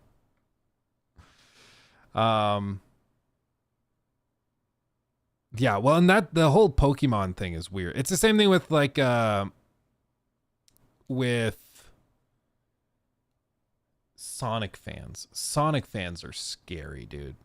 Sonic fans are among the scariest. It's horrifying. It's terrifying. Like, what was it? It was the Donkey video. Donkey did a video on that new Sonic game, and he just generally didn't like it. And dude, you would have thought that he like murdered a family of kittens on stream. Like, people lost their minds. It was unbelievable. Like, bro, it's Sonic. Like, I know there are real like adult Sonic fans that just like Sonic. That's totally fine. But whenever I think of Sonic, the first thing I think of is just like Chris Chan. And so when I see people losing their minds online over not liking a Sonic game, I just imagine like an army of thousands of Chris Chans, like with pitchforks and torches and stuff. Oh, Swifties? Yeah, Swifties are the scariest of all. Yeah, no, there's no doubt about that. There's no doubt there. Swifties are horrifying. Michael Jackson fans can also be kind of scary. Since he passed away, it's mellowed out a ton. But yeah, Michael Jackson fans are crazy. There's that one story of the guy that was a huge fan, like a super fan of Cher, and had an actual altar to her in his apartment where he would burn incense and candles to Cher. Like, some people go crazy. Some people are mad. My ex is a Swiftie. That's why she's my ex. Dude, I just don't get, like, if you like the music, cool. That's fine. But like, there were people that were taking out personal loans, thousands of dollars worth of personal loans to get tickets to that latest concert thing that she did. Tour. That's the word for it. I just don't get it. I don't understand it. I'm like, so I can pay thousands and thousands of dollars to go hear somebody sing songs worse and then like see them on a big screen, but I can sort of see that they're down there because they're so far away. They're like this big in my field of view, but I can technically see them. Like, you're not going for better music. You're going for the ability to say that you went, you know? It's a social status thing. Yeah, Bieber fans were toxic, sending death threats to his girlfriends. I believe it. Those believers, man. If Taylor Swift ran for president, I have no doubt she would win. Maybe. I just think the lesson, even like in 2016, was just you can be generally liked as a celebrity, generally liked. But the second that you put yourself in the political realm, half of the country is motivated to find the worst things about you and amplify them and make you out to be a horrible, horrible person. And so I just don't think there's a celebrity on earth that would withstand that. You know, I think everybody would deal with it. Oh, Kanye. Yeah, that's true. Kanye didn't win. Joe Rogan, for what it's worth, I don't agree with him, to be clear. Oh, you think Joe Rogan would win? Is that what you're saying? Keanu would win, though. That's the thing, though, is if he runs as a Democrat, then all of the people on the right are going to start losing their minds. Like, okay, so he's a socialist, a Hollywood elite, multimillionaire. Okay, he's a spoiled guy. Look at all these clips of him playing somebody really stupid. Oh, yeah, see, he's an idiot. He shouldn't be in office. Like, immediately, it's why you can never have a really good person, it seems, in the presidency, because no matter what, just to get there, you get torn apart. Your soul gets devoured. So nobody who's really good wants to go through that. So it's like Bill Hicks used to say, where he was like, the person who should be president is the person who most desperately doesn't want to be president. But by its very nature, it appeals and draws in the worst of the worst, you know? You're gonna argue with The Rock? The Rock is weird though, dude. Like Dwayne The Rock Johnson, he's so obsessed with everybody liking him and like chasing the clout of various things that he gets himself in trouble. Like there was that thing a few weeks ago where he was caught lying again about going to In-N-Out for his first time, because every couple of years he'll post a video to like Instagram saying that, oh, it's my first time going to In-N-Out, here we go. And then people pull up a video from like 2020 or 2019 of him going to In-N-Out and saying, it's my first time at In-N-Out, let's do it. And every time he keeps being like, well, last time I didn't actually eat it, I was picking it up for a friend of mine. I was like, but you said it was your first time last time. What? Yeah, and he does stuff like that all the time where he keeps getting caught kind of lying about stuff to just get the quick clout of like the viral video of him eating In-N-Out for the first time. It's just weird. You know? It's just odd. Yeah, he's addicted to people reacting to him. Yeah, he's... The thing with The Rock, though, is that already, like, he kind of was a very bright star that shined very brightly, but I think already it's starting to go dim just because he was in, like, every single movie all over the place for ages. And now it seems to be mellowing out a bit, and people are like, actually, like, we're good. We're good. Because I think you can overdo it. If you're in too many movies, then people just start to check out. You can't do that too much without people kind of getting burnt out. Yeah, people get fatigued. You have to pace it. It's pretty rare to have a celebrity who can be in like 15 movies in a row. It's very, very rare. You can, like, even the biggest movie stars of all time, like even if you look at somebody like Tom Cruise, he's in like a movie and then disappears for 4 years. And then he's in like a couple movies and then he disappears for 5 years. Like it's generally how it works, is that they come in, they do something, they disappear for long enough that you kind of forget that they were just in those movies. And then they come back and you're like, oh, he's doing another movie. Cool. You know, if you're in too many in too short a time, you can kind of burn yourself out and also the fans. Johnny Depp might be an exception to that, where he had that period from like 2005 through, or probably 2003, I think is the first Pirates of the Caribbean, where he did like for 10 years straight, blockbuster after blockbuster after blockbuster, billion-dollar movie after billion-dollar movie after billion-dollar movie. He just nailed it time and time again. So he's probably one of the few exceptions, but I think he was starting to get fatigued towards the end too. And then he had, you know, extenuating circumstances and stuff that popped in too, but Amber Heard for president. Can you imagine, dude? They're like, Biden is stepping down. He's too old and senile. Taking his place is Amber Heard. Dude, that would be amazing. Oh, I love it. Yeah, Will Smith was unstoppable for a while and then fell off quick with the Oscar stuff. Yeah. Well, and he also had done a few movies that weren't very good, and people, like, he was doing the Aladdin stuff. He did the Aladdin movie, and a lot of people didn't like that he was taking over the role from Robin Williams. Even though Robin Williams had passed away, people just didn't really like it, and they didn't like his version of it. There was just a lot of things with it. Johnny Depp had a lot of duds, though. Yeah, well, Johnny had this thing where he didn't want to, in his own words, he didn't want to be Mr. Blockbuster. He wanted to do art pieces and like artsy films. And I think he just, like, he would do Pirates of the Caribbean because he wanted to do more niche stuff that he really enjoyed doing. And then he'd do a blockbuster and then more niche stuff, then blockbuster, then niche stuff. And so he would just go back and forth with all of it. And, so you get like these hits and misses. It's the same thing with like Nick Cage. Nick Cage would do a couple of big blockbusters, but then he'd be very open and honest. And he's like, oh, I hate doing National Treasure. I hated doing that movie. And I hated doing the second one. I want to just do a bunch more of these weird, like, bizarre movies, like the one with the bees, oh God, the bees, you know.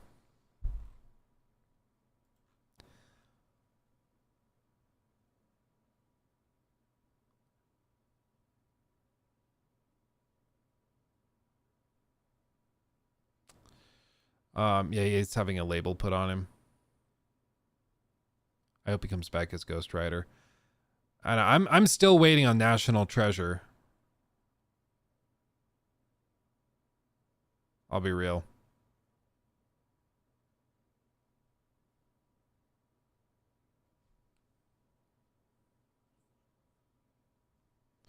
I would love a third National Treasure. Willem Dafoe, Joker would actually allow me to die happy. Oh, that's true. That would be great. Oh, imagine Steve Buscemi as the Joker. Dude, I'd watch that. Hold on. Steve, surely somebody's made this. Buscemi.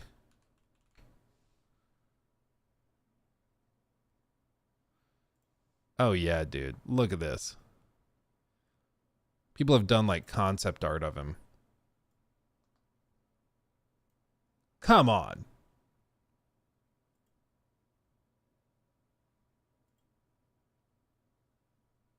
Come on. Yeah, Nick Cage confirmed that National Treasure 3 is pretty much dead. Yeah, they were stuck rewriting scripts for like a decade. And it just didn't go anywhere. And now he's old enough that I think most of the original cast wouldn't come back. And I just think it's probably best to move on. But it's too bad. He recently said if you're looking for National Treasure, you won't find it at Disney. Ugh. That's too bad.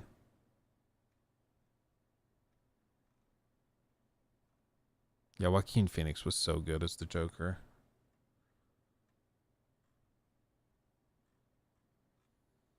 But yeah, I still insist. Steve Buscemi as the Joker. Easy clap. Easy clap. Let's see. Henry Cavill Joker. Hold on. You're about to feel things, I bet. Has nobody made it? I don't think anybody's made it. Oh yeah, the guy who played Cal in Jedi Survivor and Star Wars Jedi Fallen Order. He was the Joker in Gotham. I never watched it. I never watched it. I don't know.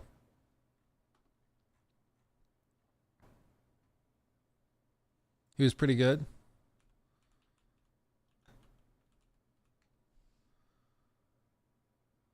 Oh yeah, people have done Willem Dafoe. Yeah, that one also works. He actually looks kind of like the Arkham City Joker.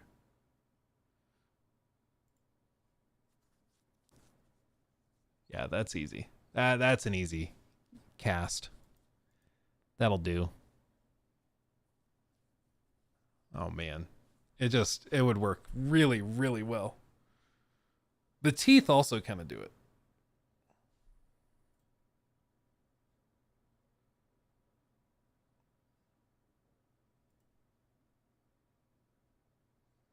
Yeah. Now I want this. Now I want this real bad. Okay, well. Okay, fam. Well, here's what we're going to do.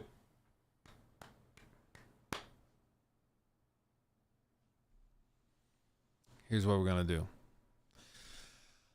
I am going to we're actually headed up to visit my family because my little sister's in a play or a musical. So we're going to go do that. I've got a bit of a drive ahead of me, so I've got to go do that. I'm very sorry. But in the meantime, you guys should go watch the new video that went up on the main channel. Some of you were here live for it when we were filming it yesterday. So you go say hi and check that out. That'd be awesome. We're also on our way to 500,000 subs over there, which is insane. We're on our way to 100,000 on this page, which is insane. And I owe all of that to you guys. You guys are amazing. I hope you have a wonderful, wonderful weekend. We'll be back next week. Hitting it hard. I don't know what we'll be talking about, but I'm sure something will happen, and we'll have something to do and discuss. I think we might actually... Do I want to dig myself into a trench with this? Sure, why not?